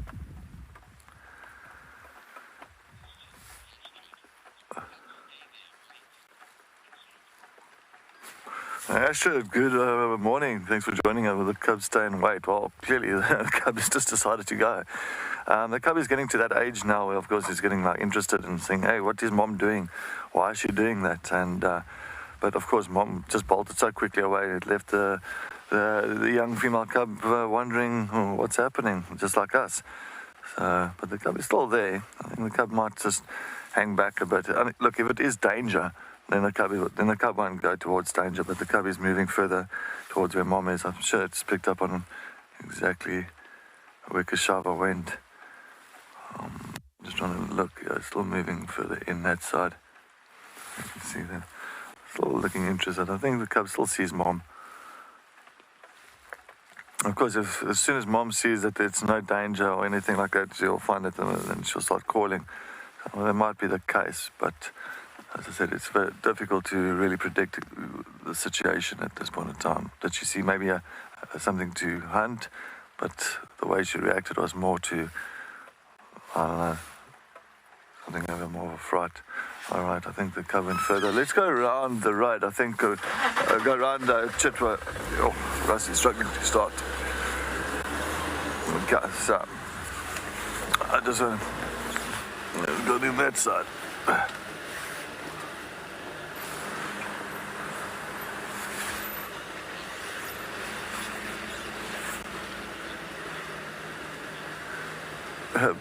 Bertie, thank you very much. I really appreciate it. Yeah. So there's another vehicle here. So yeah, he's just going past. Hi, Sabi. One of my good friend, colleagues, a surprise from Chitwa. Very good man. Very good man. Okay, so I'm just going to go around. Let's see if we can relocate on Kashava quickly. I think she definitely... But yeah, Bertie, it is definitely a little bit of a tough one this morning for navigate the area. But luckily she was right practically next to the road, and so that gave us the opportunity to view her instead of her being further and deeper away. I think she won't come back to the same spot. I mean, if she went off, let's go around. And just maybe she came out on the road a little bit further where we are now.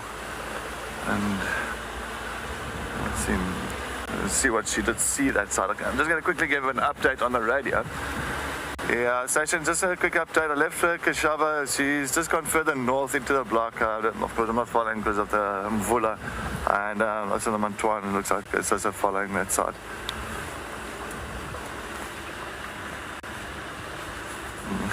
I think the mic is full of water. Okay, let's just take a look because the road goes around. Maybe she'll pop out on the road for us somewhere. I think maybe it's a little bit further in the drainage line. Let's just take a look.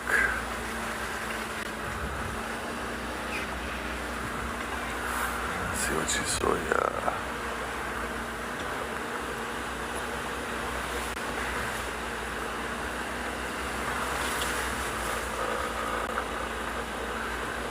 See if it comes out this side, maybe a little bit further here. So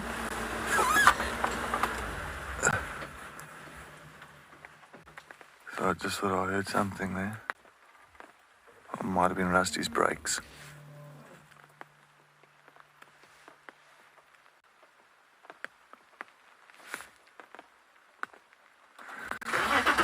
Sorry, I thought I heard something. It sounded like a little bit of a bleating, like meh. I think it was might have been Rusty's brakes. Just gonna go around here. Let's see anything.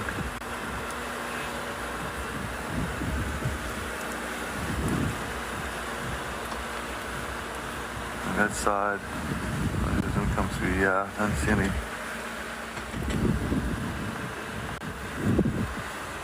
So even right now, even if she did come through this side, it'll take her 2-3 minutes and the tracks are gone.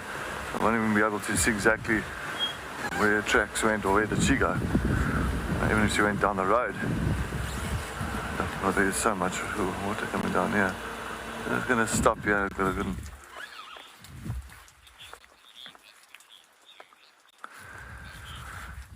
Hirsch, good morning. That's exactly what Kushaba leaves so quickly to hunt. Hirsch, that's exactly my point now as well. That was very interesting to see her reaction and how quickly she just like got up and but it was more like maybe she saw, like sometimes if they see a hyena or if they see even another leopard, just for her to go and investigate. It looked like more in that situation to me, but. And again, maybe she picked up on, sometimes you'll find if it's a little warthog coming through or that, and she's got that opportunity, maybe she thought, okay, well, let's see what she can do and maybe place herself. Sorry, I just want to put this off here quickly. But, that's all. I'm really interested to see what she actually did see. But, that is just the way in the reaction, like that real kind of upright and looking ears and just shot off. So, because usually if they do see something and they want to hunt, they usually go down and low and they kind of, really position themselves, not getting up and bolting off to that direction. So I think that's why even the cub itself was looking kind of, what is mom looking at? What is mom looking at? So.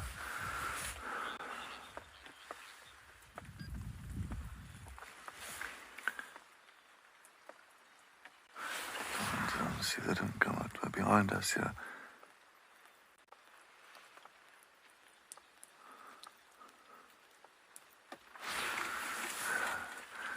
So we'll come up through here.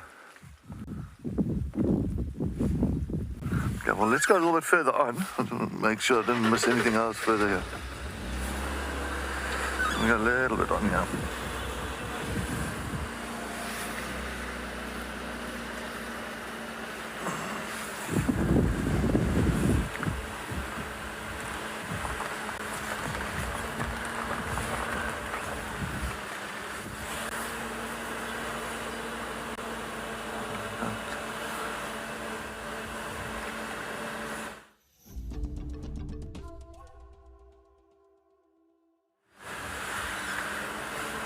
So I'm still just going to go down this, double check.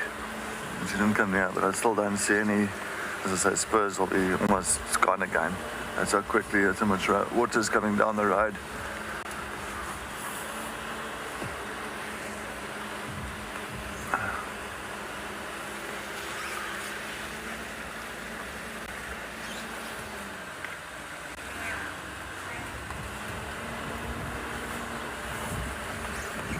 Okay.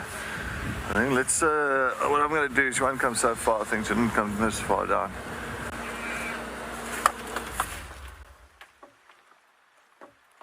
Yeah.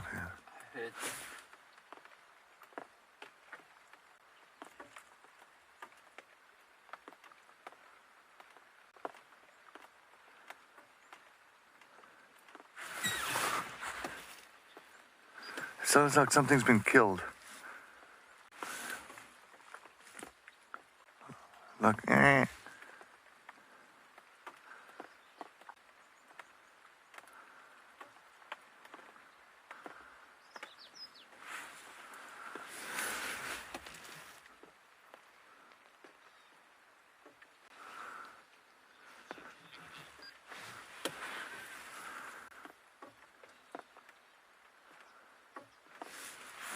a little bit forward.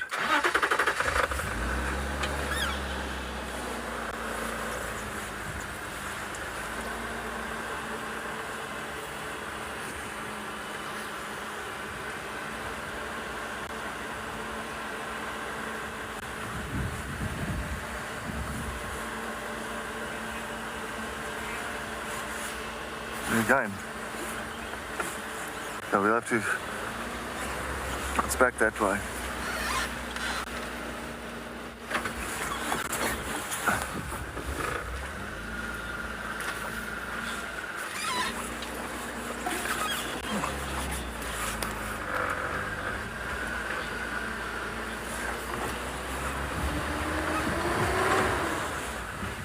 Sounds like somewhere here. Somewhere here.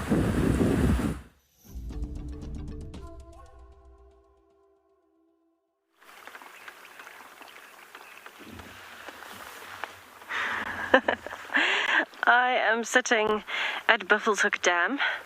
I have not yet braved the dam wall, so I'm just on the side, and unbelievably, our hippo friend has been very busy. He seems to have added a few extra members to his pod. Happy as a hippo. Happy as a hippo. But the reason I actually enjoy this position where we are right now is because the dam itself is filling up, but where we are, you can see where it's filling up from. It's probably one of many positions, but have a look. This is an eroded section that's coming from Drakensberg, Nyala Road, north side. And it's weaved its pathway, and have a look at this. There are streams and streams of water flowing into Buffelshoek Dam, broken the sand away, and just contributing millimeter by millimeter of rain that we are getting. This dam is going to be filling up from this water source. How gorgeous is that? I want you to have a listen to the sound as well. I've got a little waterfall next to me. Have a listen.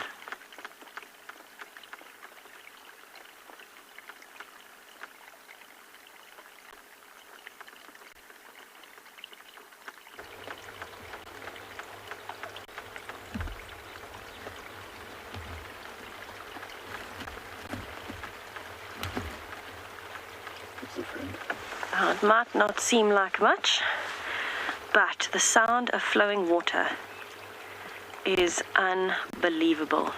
This is not a sound we get to hear often in the bush because of the extensive droughts that we have, because of the conditions in general. We normally have these big thunderstorms with a flush of rain and it disappears. But the seeping, soaking rain allows for these little tributaries, and they are vital to filling up the dams. So these hippos are going to have hopefully a very good winter, especially here at Buffelshoek Dam. It is one of the deeper dams that you'll see, and I don't think it's going to dry up this winter. So these hippos can hold steady knowing that they've got somewhere to stay for the entire winter.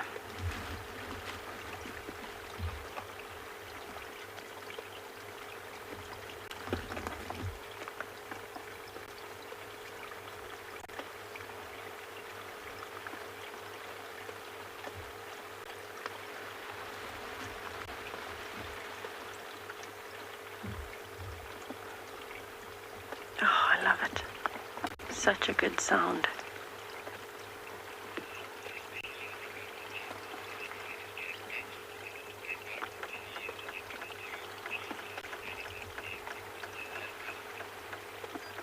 So this is quite an unusual thing for me. Whenever I can hear flowing water like that, I always like to just listen, just watch. It's mesmerizing, like watching a fire.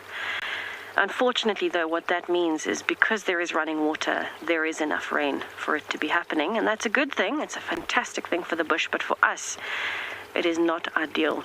And unfortunately, that also means that we've gotten to that point now where with the seeping rain for 2 days, our equipment is becoming waterlogged. So what we are going to have to do, we've had to make a bit of a tough decision this morning.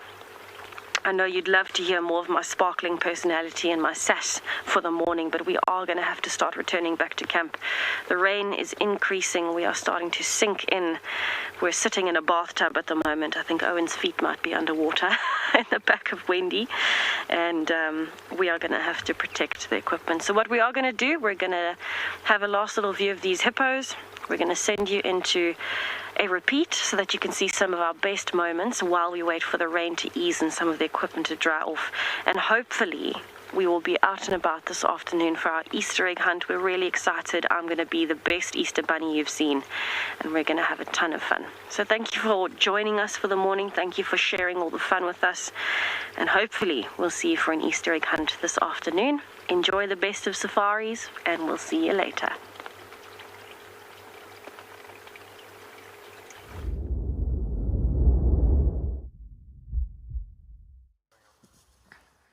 Seems like they are up and going. They've started greeting one another, so I don't think it's going to be too long until they start moving.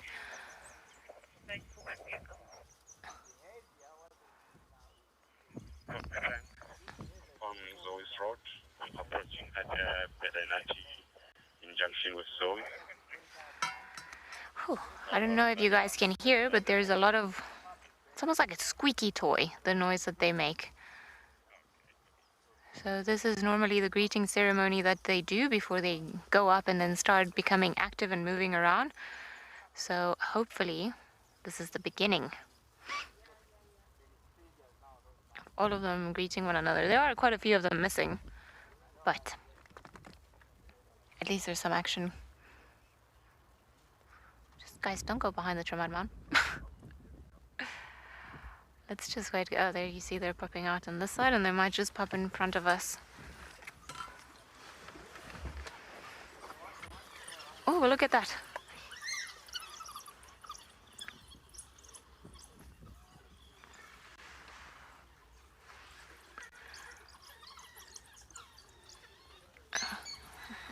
Sounds like some of the youngsters are being reprimanded for whatever reason. Going back there. Oh, there's a lot of dogs coming from a bunch of different directions. Ah, this termite mound. Oh, I'm gonna come in front of us again.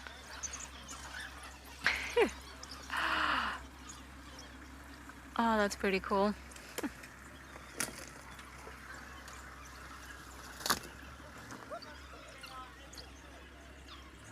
Gotta love the noises that they make.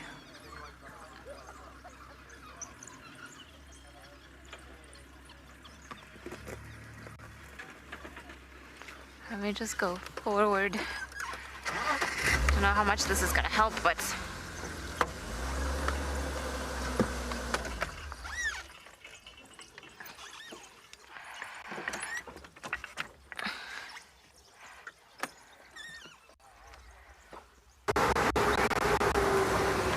we're all running down the road,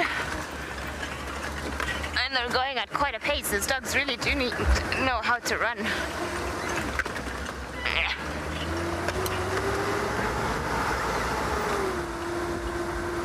They're just in front of us. I'm just gonna pull to the side so that the cars behind us can have a view.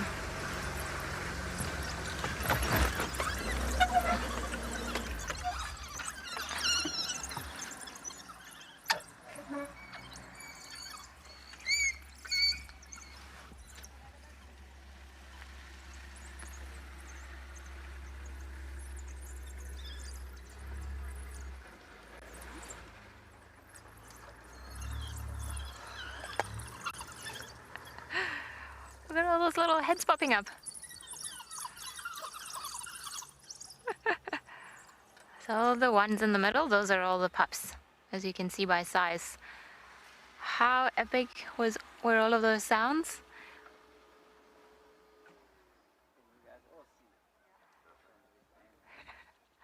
It was chaos, and now they're all chilled.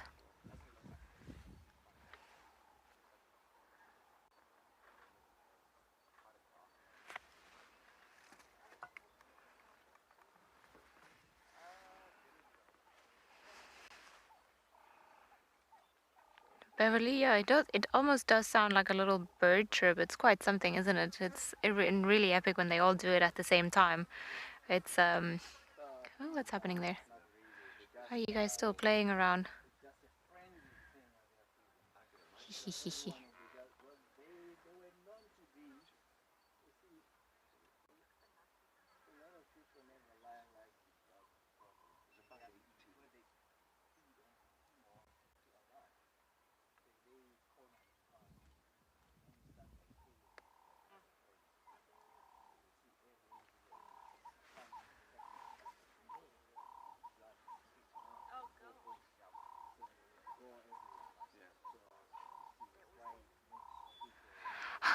They got us all excited, and then all of a sudden they just, flew by onto the roads and just found the spot here, and it's almost like, okay, we ran too quickly.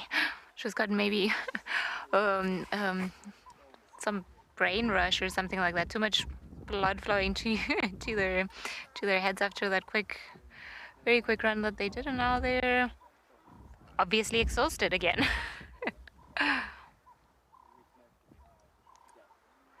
Oh, it seems like Lauren has managed to find a better view of her cat, so let's head over to see if we can ID who it is.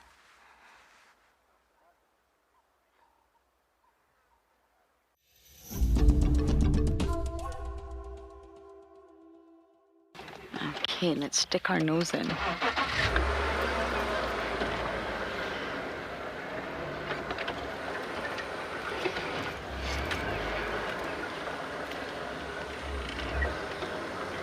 Oh no, he's moving again.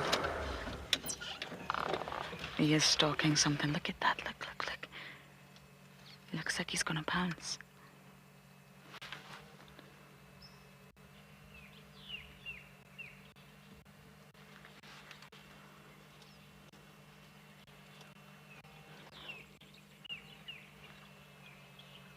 Look at all here.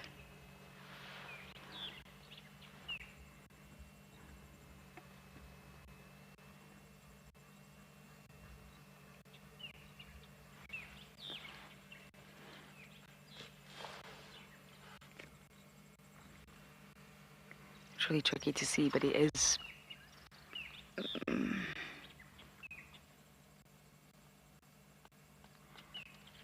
I think we might have been better where we were. Do you want me to reposition, Rudy?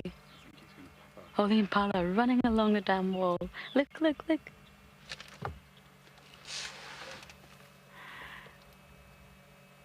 Okay, they've stopped running, but they were running. I wonder if that's what's attracting his attention. Oh, look, they're all running. Run. Go for it. Oh, he's up. We're not going to get a visual, but he's chasing something. He's chasing the impala. He's up the top. Oh, and look. No, there's people's heads in the way, but he's up. He's chasing those impala. I knew it.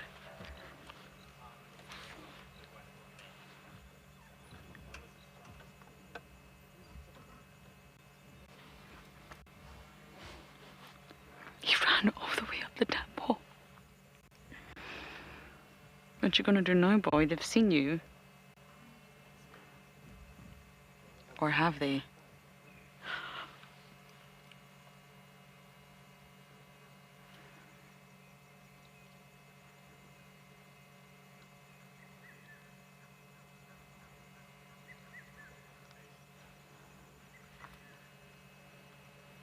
My goodness, this is really tense.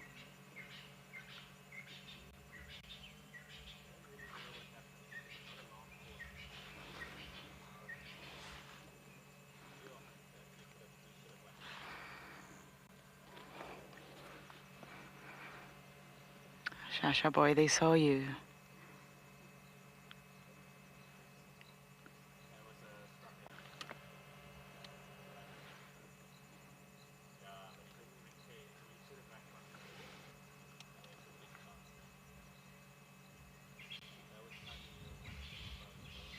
Do you know what I think is going to be nice is if we maybe quickly zip round now and get him on the damn wall. The impala have all ran. He's visible now. What do you think, Owen? Because there is a vehicle here, so let's just quickly zip round and try and get him from the other side. You ready? He's so nice to see a leopard sitting on top of a damn wall.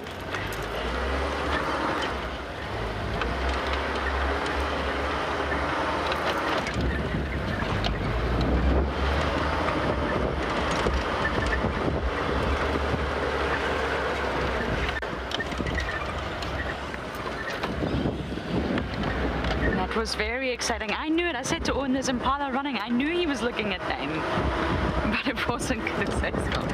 You know that phrase, bite off more than you can chew? I think that's what happened there. There's impala. You were making the great migration, weren't you? And you spotted a leopard. Oh, how terrible.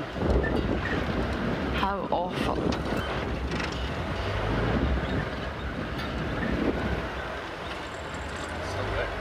Is he still there? Okay.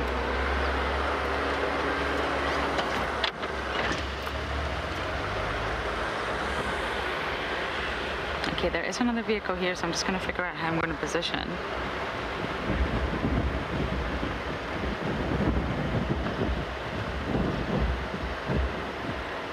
Oh, he's mobile. Nope, he's not. I take that back. You gotta love it when animals do that to you.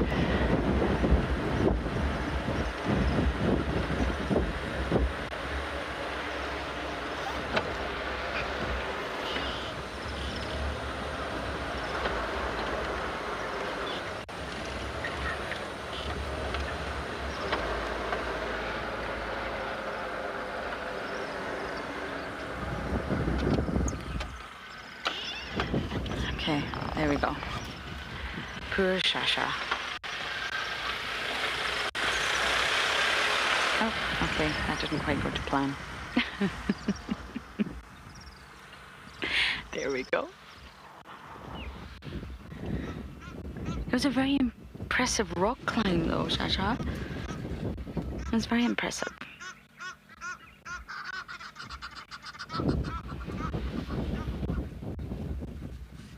You just didn't quite get what you were after, but that's okay. It happens to the best of us. Oh, the skies are looking heavy. I'm hoping it holds off naturally. Look at your pink nose.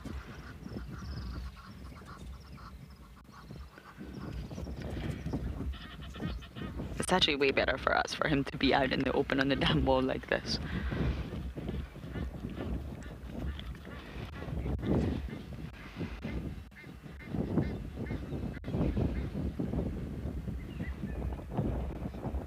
What you gonna do now, boy? This will happen for leopards all the time. Unsuccessful and failed attempts. That was actually a very special sighting. So we're gonna stay here as long as we can. Let's hope the lightning holds off.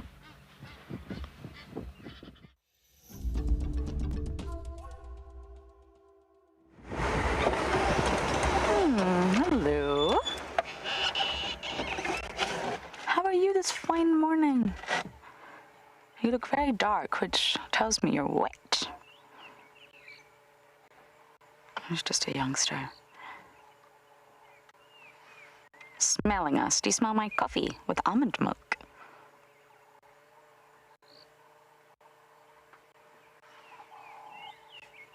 Elephants can be very reactive, especially if they've had a rough night. There's been lots of thunder and lots of lightning and torrential downpours. It can actually be very reactive in the morning because they've had a hard night. We see you.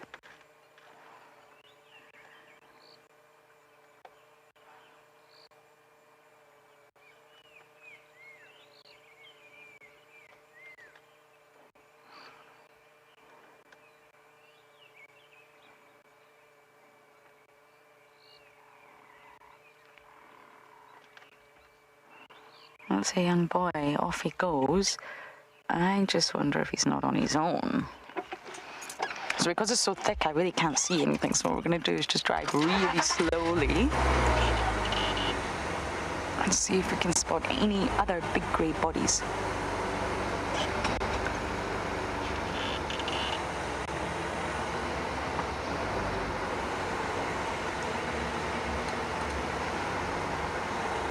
elephants know you're there long before you know they're there, but you just don't want to drive too close to them, which startles them. But they're not startled because they didn't know you were there. They can hear you coming from long.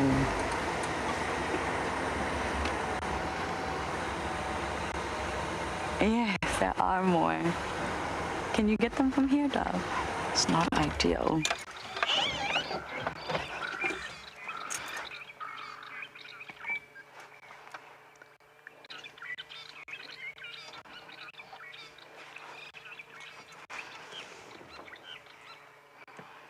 Ugh, what a perfect sighting.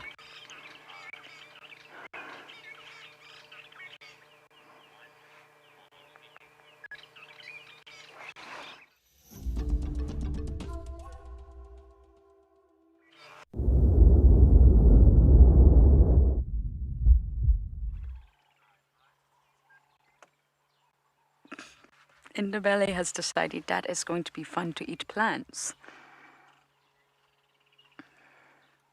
Are you going vegetarian on us, dear? She scratched her entire body on the car, but I just want you to have a look at her body, everybody. Swaz has wandered off. This is Indabele. Once you get a good look, naturally they're not making it easy for us this morning because they're so attracted to the car, but just have a look. I feel like her shape looks different, her physique. You're welcome to call me crazy. You're welcome to disagree, and you're also welcome to agree. But just look at her body. Look at the curvature of her spine and the low-hanging tummy. Just looks a little bit different than normal. I just want to check on them.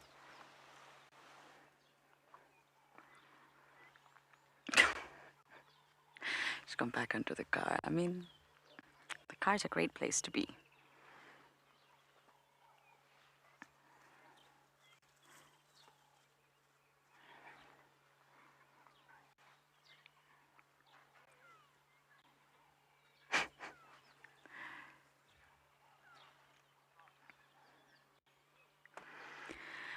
Manito, yes, you have to be very cautious, and you'll notice earlier, okay, there's Indabele.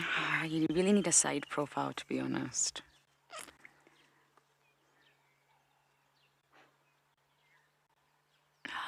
It doesn't look any different from behind. Well, just when she's standing to the side, just share your thoughts with me. Of course, you have to be very cautious when animals come to the car, all sorts of animals. And of course, they don't speak English, or maybe they do, but there's a lot to be said in your tone. Now, when an animal does come very close, I'm a big believer that you don't want to give them a fright. A lot of accidents happen with wild animals, elephants, snakes, even domestic dogs, actually. When you give them a fright, they react or they feel cornered, and that's when accidents happen. So although these animals are not going to feel cornered, I don't want to give them a fright. I don't want to go, hey! Or turn on the engine to the point where they maybe react in the opposite way that I'm intending. So when these guys do come close to the car, a little bit of a hey, and that tone of voice actually will make a big difference. Now, if they got far too close, then yes, of course, you would need to react. But there's a lot to be said with the tone of your voice. Oh, now we've got a stick in our mouth. Okay. Now, if an elephant, for example, gets too close and they are not happy, you also have to match their energy levels. So sometimes you do have to get really angry with an elephant and say, hey, but really, really mean it. Like, really be angry, and the elephant will feel that. So really, you've got to kind of match the situation with the animal. These hyenas are very, very curious, and obviously we've spent a lot of time with them for many years now, but they are very attracted to the car. They just must love the smell and the feel and just want to know what it is. But I think let's get a little bit closer to them. Once they go into the long grass, I'm afraid we are not going to be able to follow. But yes, you have to be very, very cautious. Know the animal. Oh, goodness.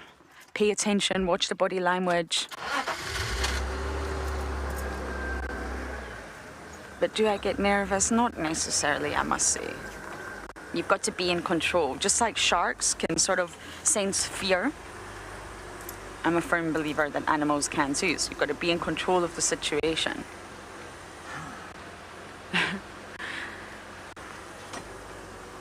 I'll spend all morning with you guys. happily.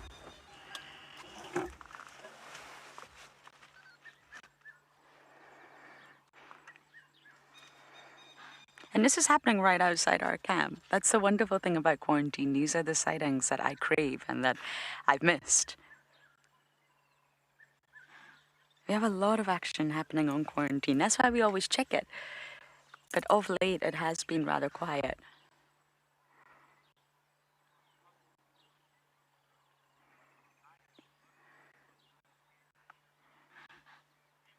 Deborah, you are more than beyond delighted to have seen hyenas today. Me too. Once we woke up and we realized just how white everything was, there was a lot of preparation and borrowing clothes, and I wasn't sure we were really going to see anything. But then Swazi and Ndebele came into camp. But you have to remember, it's not something that you should promote. But with Swazi and Ndebele, this was at the time when Corky was the matriarch. And do you see that marula on the corner of quarantine, that iconic marula at about 12:30? Just behind that marula, just if you look at the thicket behind it, that's where we last saw Pretty. I believe that drainage in there that runs into Galagopan drainage, you obviously can't see it, but it's right there. I believe that's where Pretty passed. Something was very wrong at the end. She didn't have much use of her back legs, but it didn't look like an attack by another animal. It looked like her back legs were just wasting away. It was very sad. And Pretty is Swazi and Ndebele's mother, so they lost her very young. And this quarantine was still the sort of hubbub of the Djuma clan activity. The den was just along the road. They do seem to have shifted a little bit south, but that's normal. And I do feel that because Swazi and Ndebele were on their own from quite a young age, they still were looked after. They still had Corky, their mum's best friend. But I just feel they spent a lot of time in our camp because it probably provided shelter and lots of interesting smells, maybe a bit of safety. So they're just very familiar with our camp. I think they just spent such a long time there. They saw us all walking up and down constantly, and they're just quite familiar with people. Now, I'm not saying that's the case across the board. Not at all, but with these two.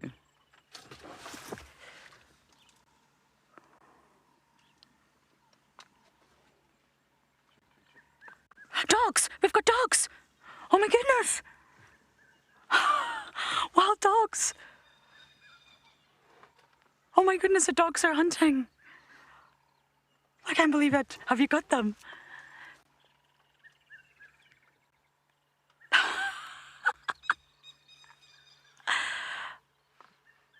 The dogs are hunting, the impalas are starting, oh my goodness, madness.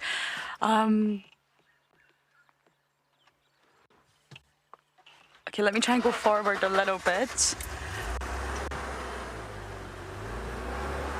And the dogs are there. They're all here. Got them? I haven't seen dogs this stint, everyone. Rowan was very excited to see the Hamilton's pack, so I let him go multiple times because I just wanted him to be happy. Hello, doggies.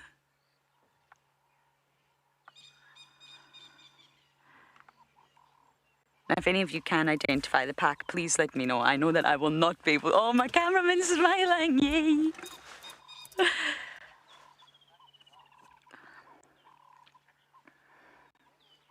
Fiona, I know. Action-packed. I've literally just sat on quarantine. Oh, look at them up the mound. This is quarantine. Just behind this mound, there's a dead tree. That's our camp. That is where we live. We were literally just watching Ndebele, Swazi and Novella, and the dogs come, and now Ndebele's excited. Look at her, following the dogs. Maybe that's why they're here. Maybe the dogs were sleeping nearby. Look at Ndebele running. Okay, they're hunting impala right down towards camp. I'm gonna move. If this ends up happening in our camp, oh my goodness. It's happened before in camp.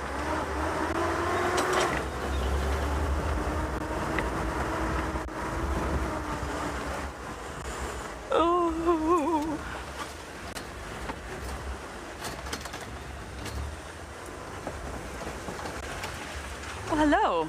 Ribbon. Ribbon's also here. Hi, girl. I don't know where to go look or what to do. Okay, Ribbon, I'm going to follow the doggies. Just while I can. Okay, now she's going to run alongside the car. Where she is. Go, Ribbon, go.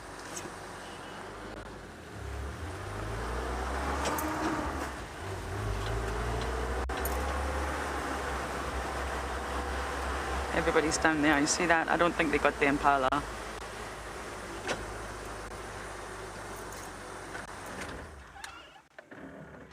Wow, I did not expect that type of morning.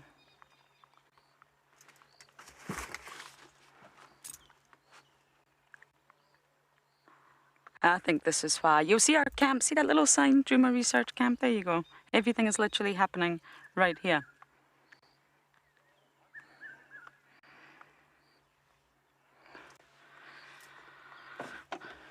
Okay, I'm gonna go a little bit closer.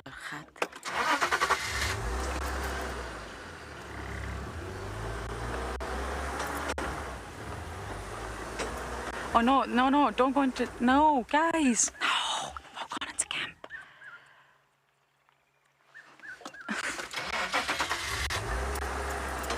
Yeah, you take a big extra sip of that coffee. You're gonna need it. Okay, this is home. Guys, there's a no entry sign. They don't read the signs. I don't know why.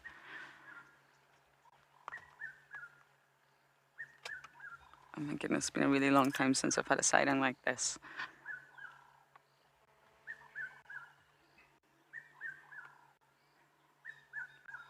Ooh, ooh, ooh. Even the red chassis cuckoo is getting involved.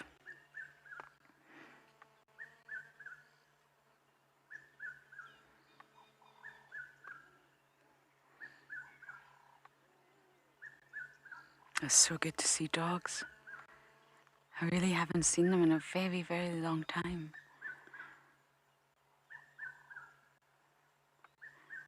Ah, elephants on quarantine. Oh my goodness, everybody's here. We've got Ellie's all huddled together sleeping. Dogs and hyenas. Well, this has turned out to be the most perfect morning, everyone.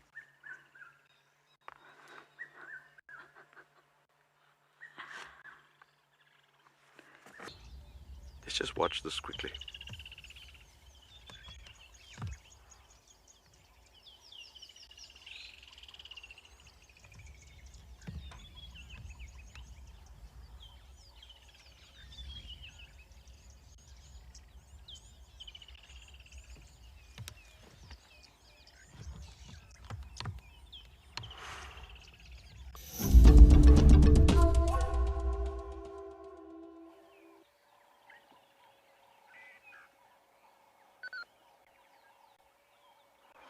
So we are still just appreciating Ribbon and her cubs that are suckling, and poor Heart's cub is kind of just milling around in the background, waiting for Heart to come back. But Heart has finally disappeared into the thickets on the other side towards the drainage line.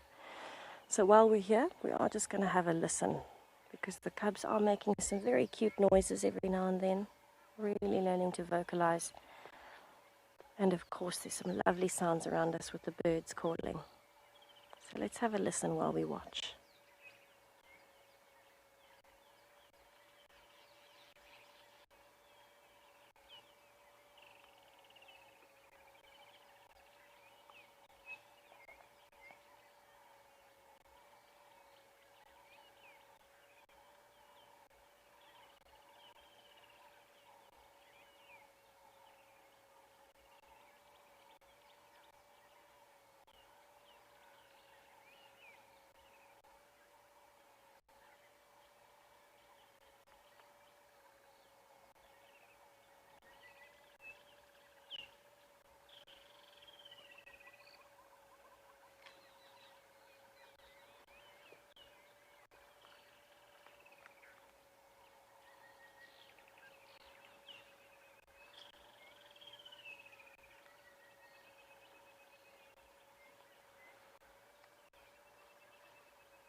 Her heart has just arrived back again. You could see her reaction straight away from the cubs.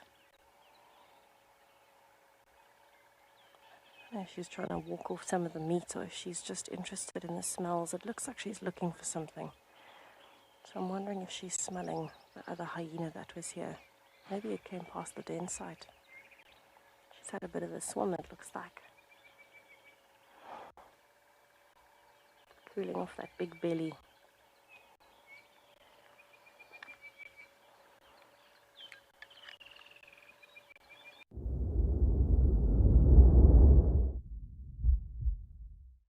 We've repositioned, and it actually works in our favor anyway, signal wise, and we get much better views of the elephants.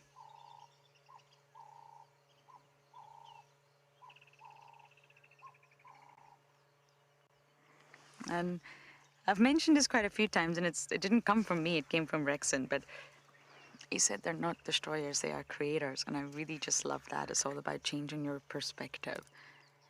And Rexon does a lot of the work here now that Djuma's changed its structure a little. Rexon does a lot of the work at protecting the marulas and putting the sort of wire mesh around all the trees. And although you don't want to prevent elephants from getting their food, there's also a sort of mechanism and algorithm behind it, if you like, where he knows the land better than anyone. I mean, Rexon was brought up here. This is his home. And he understands the movements of the elephants, why they're ring barking, what trees they do ring bark, and how to selectively choose specific trees to protect that'll still protect not only those trees, but the integrity of the land around it. And that's a lot of his work now. He does that. And it just deters the elephant. It doesn't harm them. It doesn't hurt them. Their food is plentiful. We're not in a drought. We're in the most lush, giving season with water everywhere. So they don't need the bark. They don't need to do that. And that's why we do protect them in the area. But they're not destroyers. They're creators. They create new things in so many ways. They're the architects, engineers, changing the land, not to destroy it, but to create something new. And it's such a beautiful, beautiful way of looking at it.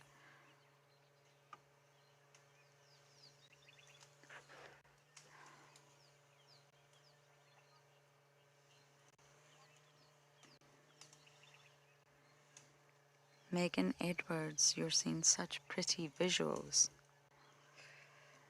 That's all down to OD, not me. He's the one with the skill behind the camera. I guess the elephants are helping.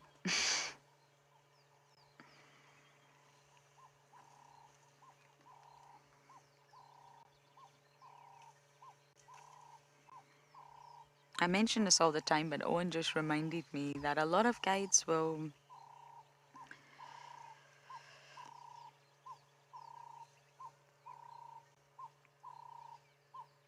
about identifying the matriarch. And I think some guides are a bit too quick. So, that's the matriarch. But really, there's a lot more to it than just being the oldest female or therefore the largest. That's not always the case. And in that beautiful book that I always recommend, Beyond Words by Carl Safina, it's broken into elephants, orcas, and wolves. And it's wonderful. It's quite heavy at points, but it's wonderful. And it really does go into great detail about elephant societies, how they communicate, how they structure themselves. And it's all about social units. Basically, the matriarch isn't always just the biggest female, and you've got to be really careful at presuming who it is. Sometimes it is obvious, but really, when it comes to science, you've obviously got to be very conclusive. And in identifying the matriarch, you should always wait, you should always observe. How you really are going to identify is not because she's the biggest female, no, is by social interactions. You need to just watch and see who they all gravitate around. Who are they reacting to? Who are they responding to? Who's the one that's sort of keeping her eye on the rest of the herd. She might not always be the big female at the front. She might just be that slightly smaller yet older female right at the back observing everybody. So sometimes it is obvious, but I think some people are just a bit too quick to see us a matriarch. You've really got to watch who they're responding to, who they are gravitating around. After all, the matriarch is key to everybody's survival. She is the one that is going to lead the herd from success to success. She's responsible for the reproductive success of the whole herd. Yes, it's the oldest elephant, so therefore should be the biggest, but it's just not always the case, and you should be careful when you're trying to identify the matriarch. Involved in the herd more than any other, but it might not be immediately obvious. Calves will always be with their mothers, and the matriarch herself will have calves, but she will be involved in the herd and the decisions that are made more than any other individual. Sometimes in kinship groups, or if there's been a loss, a death of a matriarch, a new one will arise. It's not always the right one, and it's not always the oldest one, and it's not always the correct one. And what I mean by that is the book Beyond Words goes into great detail about how each individual elephant has its own personality. We can see that. And not all females are just destined to be the matriarch. It's just not always, that's just not who they're destined to be. Just like we all have our own destiny. Some of them have not got what it takes to be a matriarch. And that's why sometimes the wrong female will arise, take that position. She's a bit too young maybe, with not enough knowledge, or she just wasn't meant to be a matriarch. And at the end of the day, she won't lead the herd to success, and it can be so detrimental, even fatal to some elephants.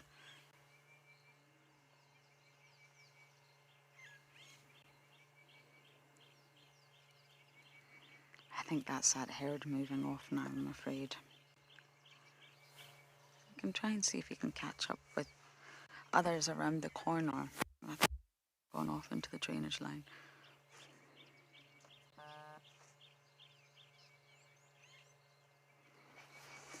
Okay, OD, let's do a bit of a U-turn here.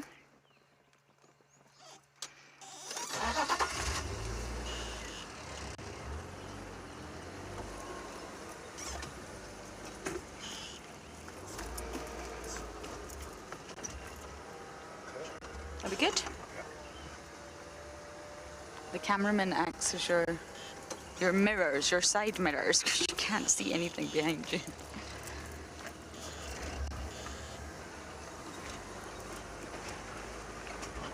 I'm just going to drive slowly in case there are any more elephants.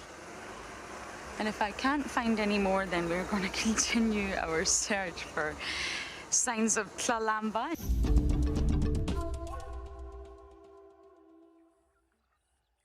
And it's just that sort of late morning, the sun has come out from the clouds, and it just sort of feels like it brings a bit of calmness to a disruptive morning, and that's amazing. That's just what we want.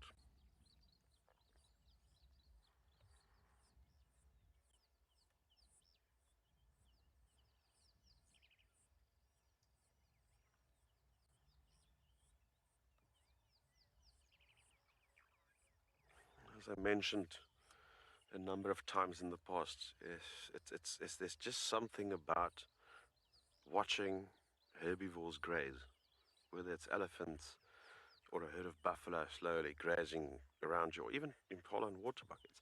There's a calming sort of effect just watching them, and that's exactly what we're going to do for a few moments.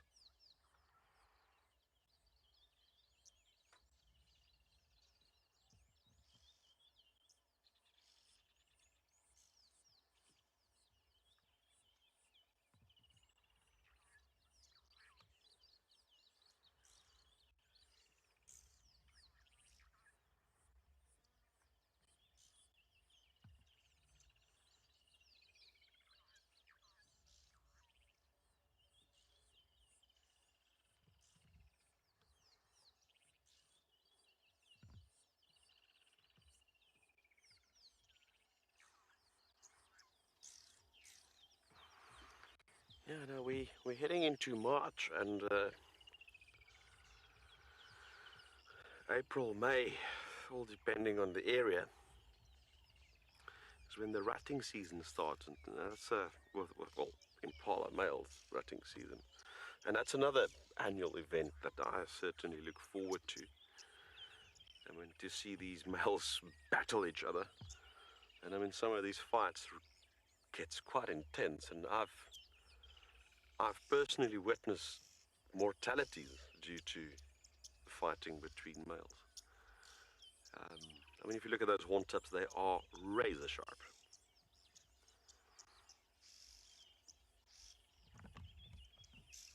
So many spectacles to look forward to every year, whether it's the bird migrations, you know, arriving, the migrants, you know, the rutting season of the impalas, the birth season, which I was fortunate enough to witness on my previous shift.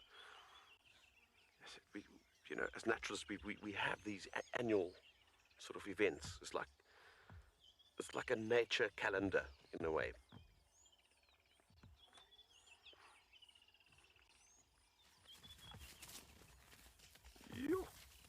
What are you guys doing? You see, it's almost like a precursor to the rut. In the next month, you will start seeing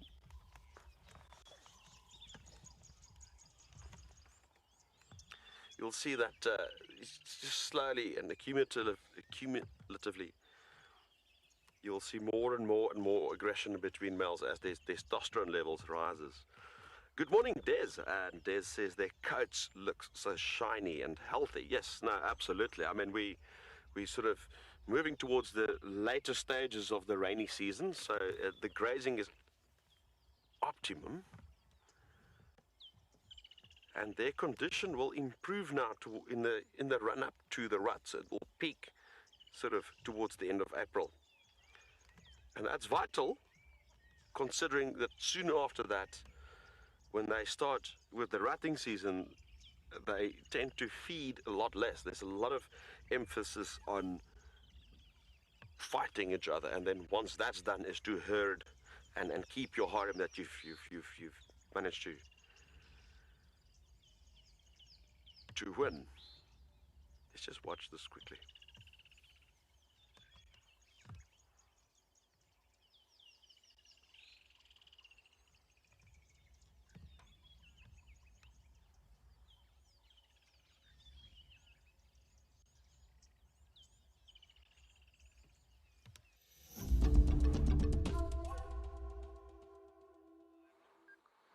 Welcome back.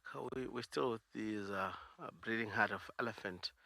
Slowly moving to the east. We're going to observe what they're going to do and which area they like to move in the area. We're going to follow them and let's enjoy the sound of an elephant grazing in the area and browsing at the same time.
So I know I've said it before, but I'm just going to sit quietly because this elephant is now quite close to us.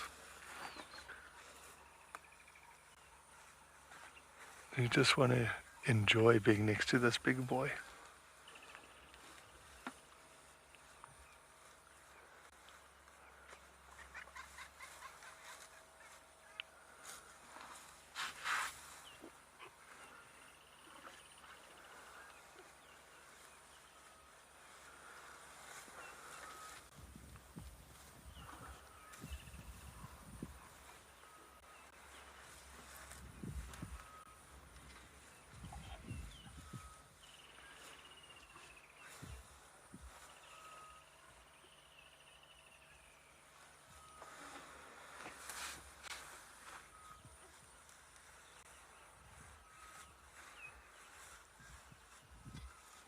So cool to see his trunk is just sweeping around, sucking up marulas.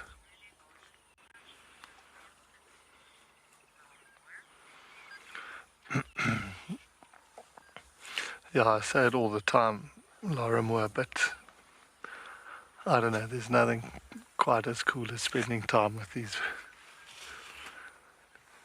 big grey buttes.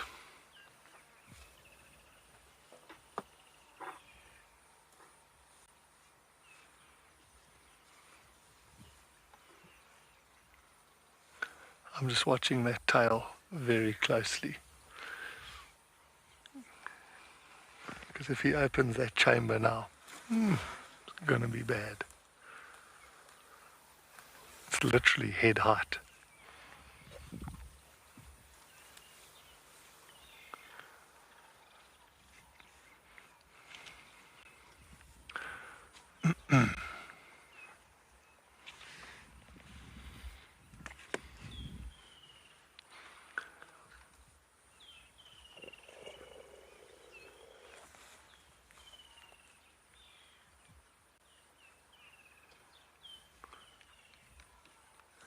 There's a pretty good distraction from looking for dark mane.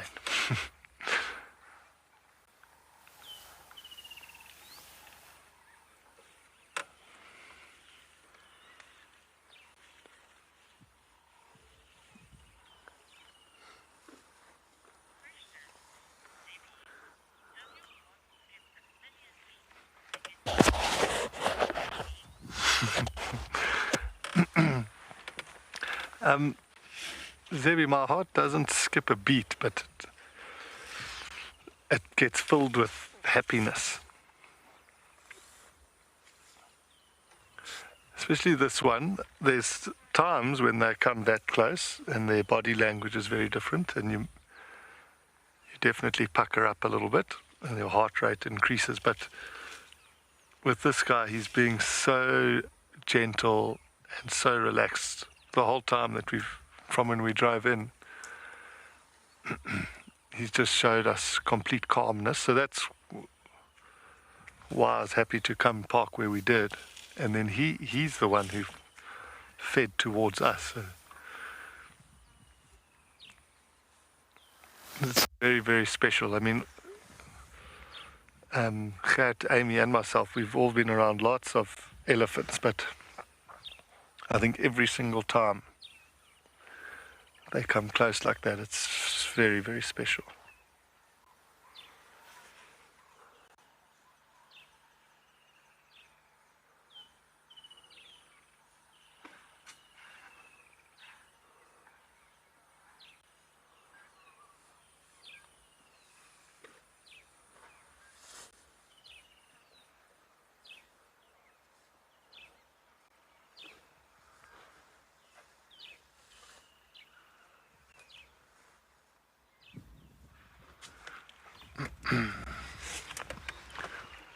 I'm just going to reverse so that for the last little bits of watching, and we're watching his face head on.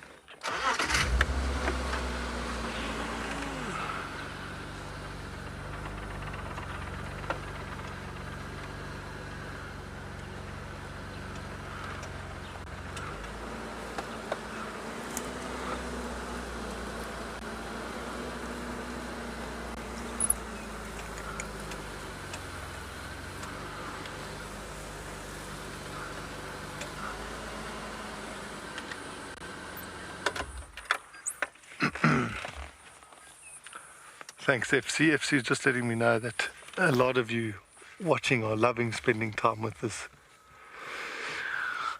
big man.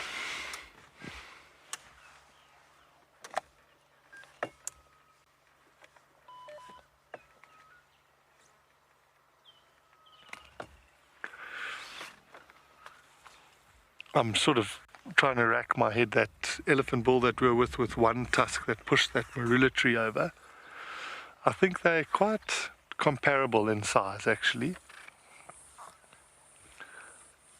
I'd love to see both of them in like 20 or 25 years' time and see what they're looking like then.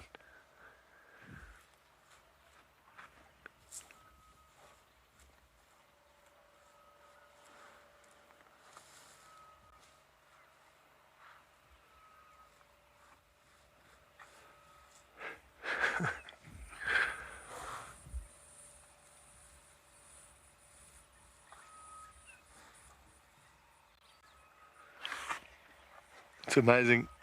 One of the crazy experiences that I've had is you go to a place in Zimbabwe called Mana Pools.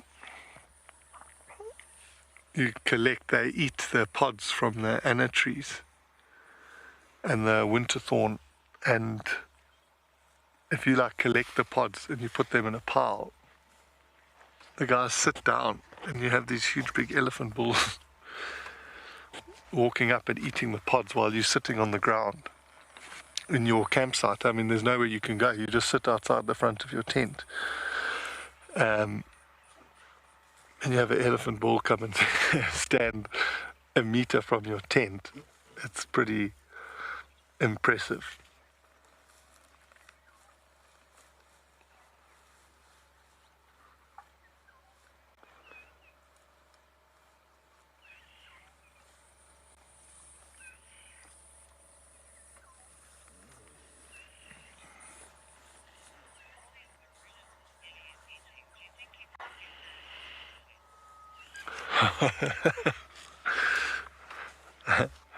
Mal FC's asking if you eat so many marulas, is he going to get the marula sweats?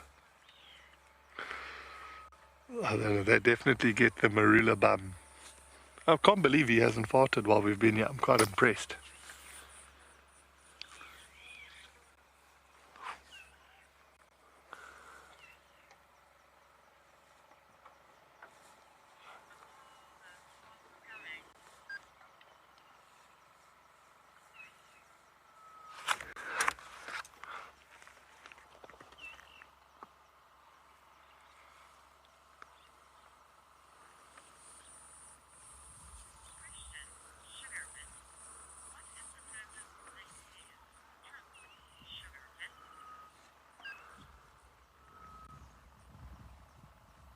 Is that blood?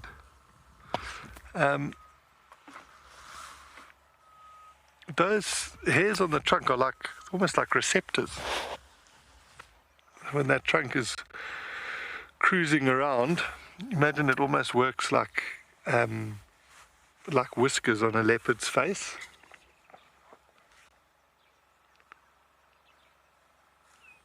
Sometimes, I mean, they can be so powerful with their trunk, but if they're like tentatively reaching for something, and if something touches the hairs, you'll see they pull their trunk back like they've been shocked.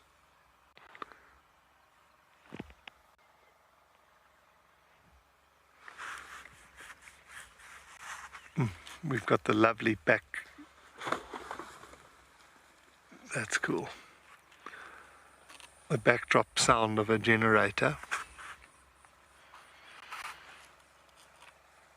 Ooh, I thought when he'd have picked his head up a bit, he was going to reach up with his trunk.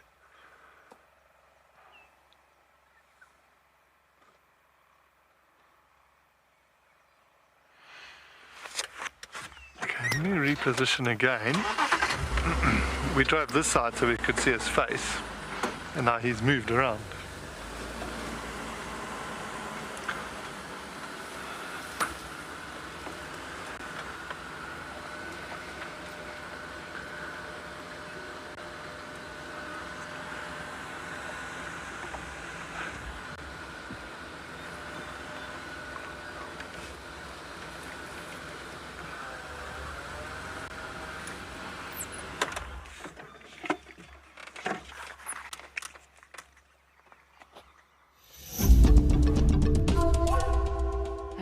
There's nothing like watching a leopard mom and 2 cubs. Truly, truly special. I don't really need to say anything. That's how precious it is. So we're just going to let you guys... Oh! That was a mini pounce. We're just going to let you guys enjoy.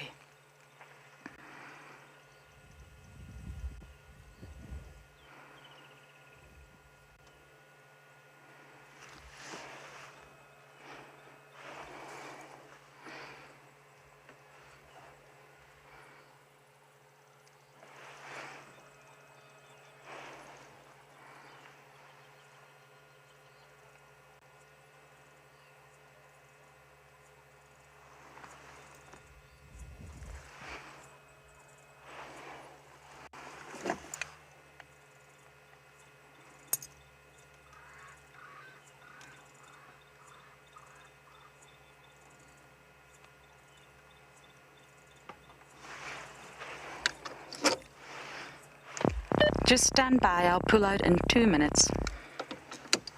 Copy. Thanks a lot. It's really such a big gift. Thanks a lot.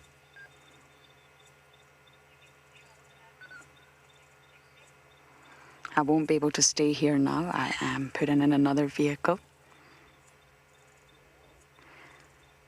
So in 1 minute we will be leaving this sighting. If it is possible to head over to another feed, Ipsy.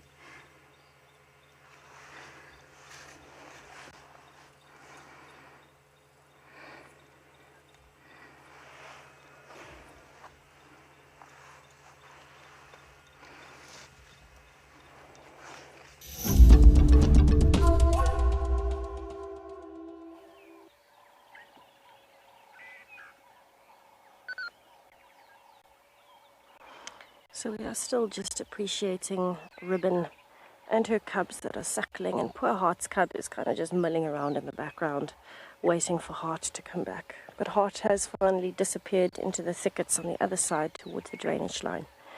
So while we're here, we are just going to have a listen, because the cubs are making some very cute noises every now and then, really learning to vocalize.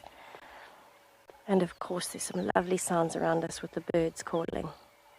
So let's have a listen while we watch.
So Heart has just arrived back again. You could see a reaction straight away from the cubs.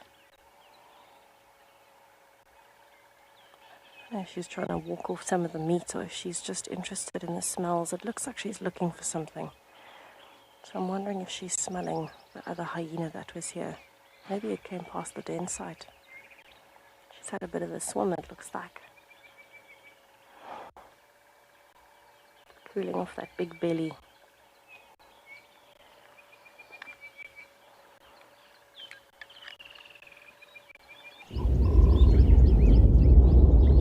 Look at that tail. She's definitely fascinated. She's intrigued by something here. Oh, now we've got more vultures.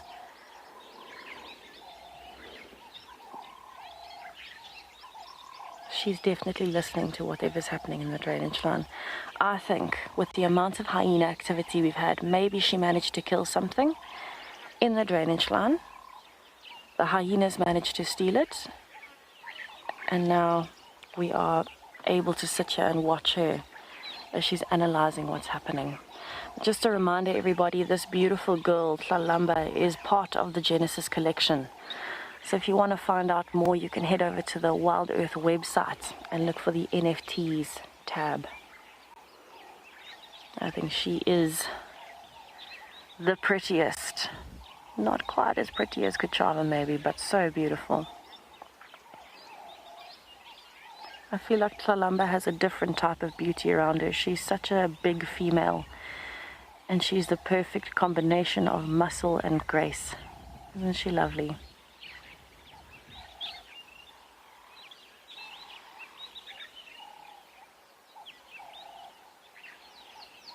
Oh, you can see that whitetail from here. She is looking for everything and anything this morning, and she is being distracted by all of the noises, and this is actually a good thing. It's not a bad thing.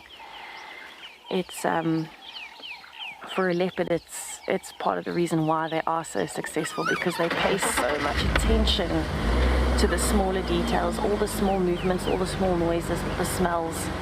All of the predators will do it, but leopards in particular, because they're on their own, they know they can't rely on anyone else, and so from a very young age they get used to listening to absolutely everything around them. So it's lovely to see her being so attentive and so careful about what she's listening to. She's pausing very regularly. And you can hear there's a bird alarm calling at her, so that got her tail going, and straight away, look at that change in behavior. The tail is up instead of down because of the alarm calling. So she's saying, all right, I know you've seen me, I'm moving, I'm not staying here, I'm not hunting. And this is giving animals the opportunity to see her approaching so that she can avoid any situation where she might accidentally get injured. You definitely don't want to be mobbed by a herd of elephants or something. So if there's alarm calling and she can raise her tail, everything can see her from a distance, and there's no need to accidentally surprise someone. That being said, I think if she surprised a scrub hare right now, she'd probably go for it. She does look like she's eaten a little bit. Her stomach is not flat, but it is more difficult to tell because of the way her mammary glands are hanging. Her stomach hangs a bit lower naturally now from the cubs. But she definitely could eat again, I think.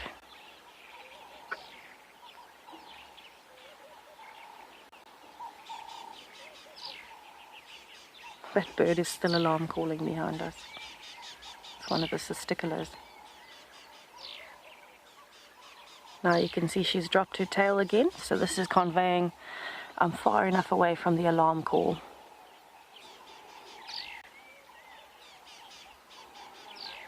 Oh, Nicanova, that would be wonderful. She's going to scent mark.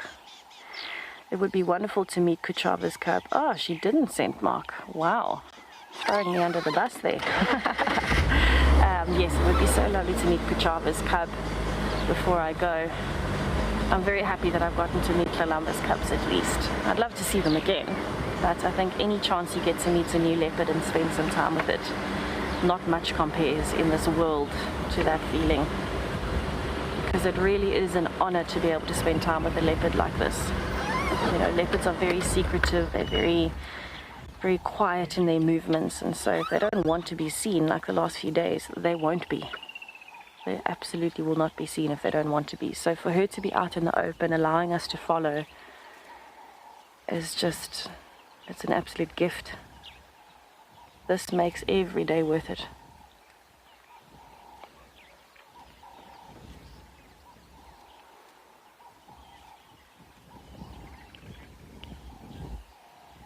So the direction she's moving in, if she heads up to the right, she will still end up back at quarantine.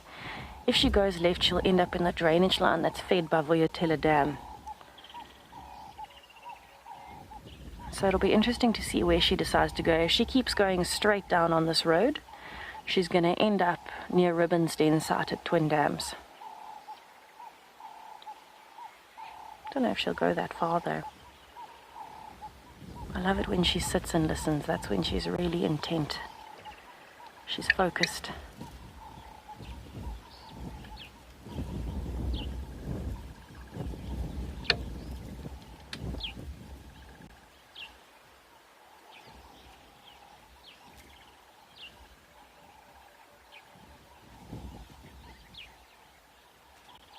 So she's listening back up towards quarantine again. So remember where we are. She wants to make sure there's nothing coming up from the drainage line, but also no disturbing sounds coming from quarantine, because the surrounding drainage lines around quarantine is where we think the cubs are still hidden. We haven't seen tracks of the cubs anywhere other than going into the one drainage line. We haven't seen them coming out, but Rexon found Lalamba's tracks on her own this morning, which means she's hidden the cubs somewhere.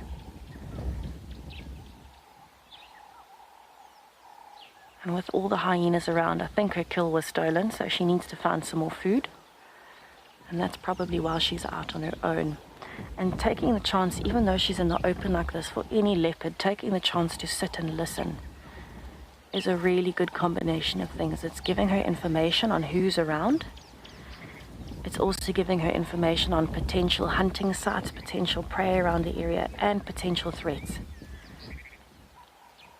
So she's doing a combination of everything. She's the ultimate multitasker right now because she's even grooming while she's listening. She's also going to be smelling while she's grooming, so she can pick up on all of these different things. Incredible senses, very, very heightened senses.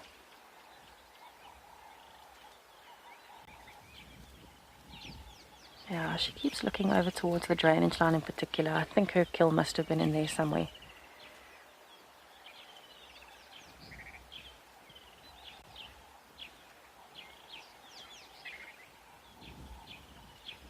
To me, she's always had such bold geometric rosettes compared to the other leopards. Yes, they all have rosettes, but hers just seem to be very bold in terms of they're very thick, very close together. Looks like she's been designed by a perfect architect.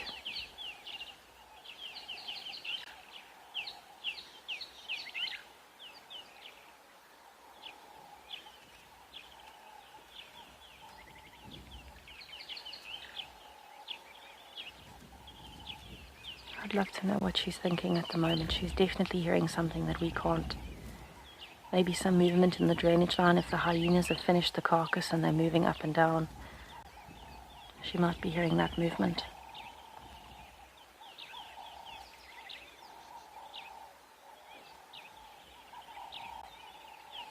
Can you get any more beautiful?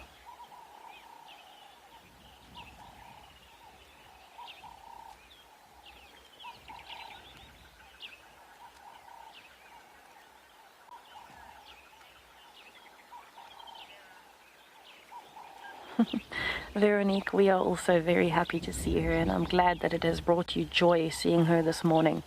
It is always such a treat when you've been tracking her and you know she's in the area, and you've been tracking for a few days, and then you get to see her and it just kind of reaffirms what you know about the bush, but also it reaffirms the condition she's in, and we get to have a little bit of a bonding moment with her and see what is happening in her life.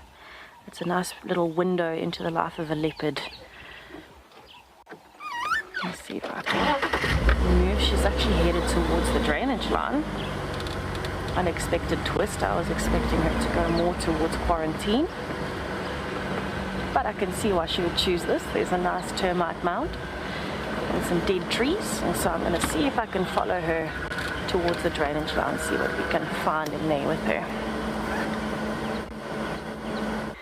Miss Lalamba is now headed straight down towards the drainage line. She's paused again to have a listen, and her tail keeps moving ever so slightly right on the tip. And I think she might be assessing whether it's safe to go into the drainage line, but at the same time whether there's any potential food down here. As you can see, she's using this long grass to her advantage and just giving it a little evaluation while she's here. So the only thing I've seen so far moving on the other side of her has been a Swainson's spurfowl. Oh, she must have a fly bothering her.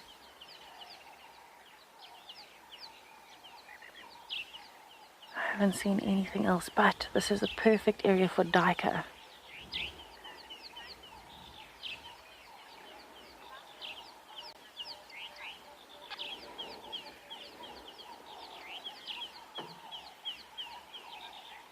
Morgan and Frankie, you are 11 and 7. Thank you so much for your question. Tlalamba's cubs are just about 3 months old now, we think, about 12 weeks. So they are still very young and very cute and very small. And we don't know yet who they will grow up to be, but we can already see some nice personality traits coming through. And hopefully, well, it seems like one is like mom and one is like dad, actually. One cub seems to be a bit more like Tlalamba, a bit adventurous, outgoing. The other one, maybe a little bit more like Mulwati, a little bit more shy. So it seems like a pretty good split of leopard personalities at this stage. But I hope we can find them for you sometime soon in the next few days.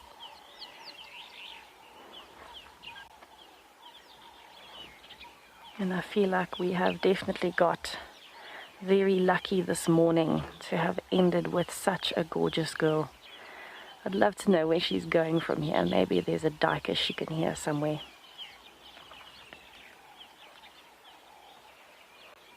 Oh my goodness, how perfect is she? Look at those ears in the grass. Everyone, I am so happy that you could join us this morning. That we could share Tlalamba with you and all of the little odds and ends, the shongololos and the birds. It's been an absolutely wonderful morning.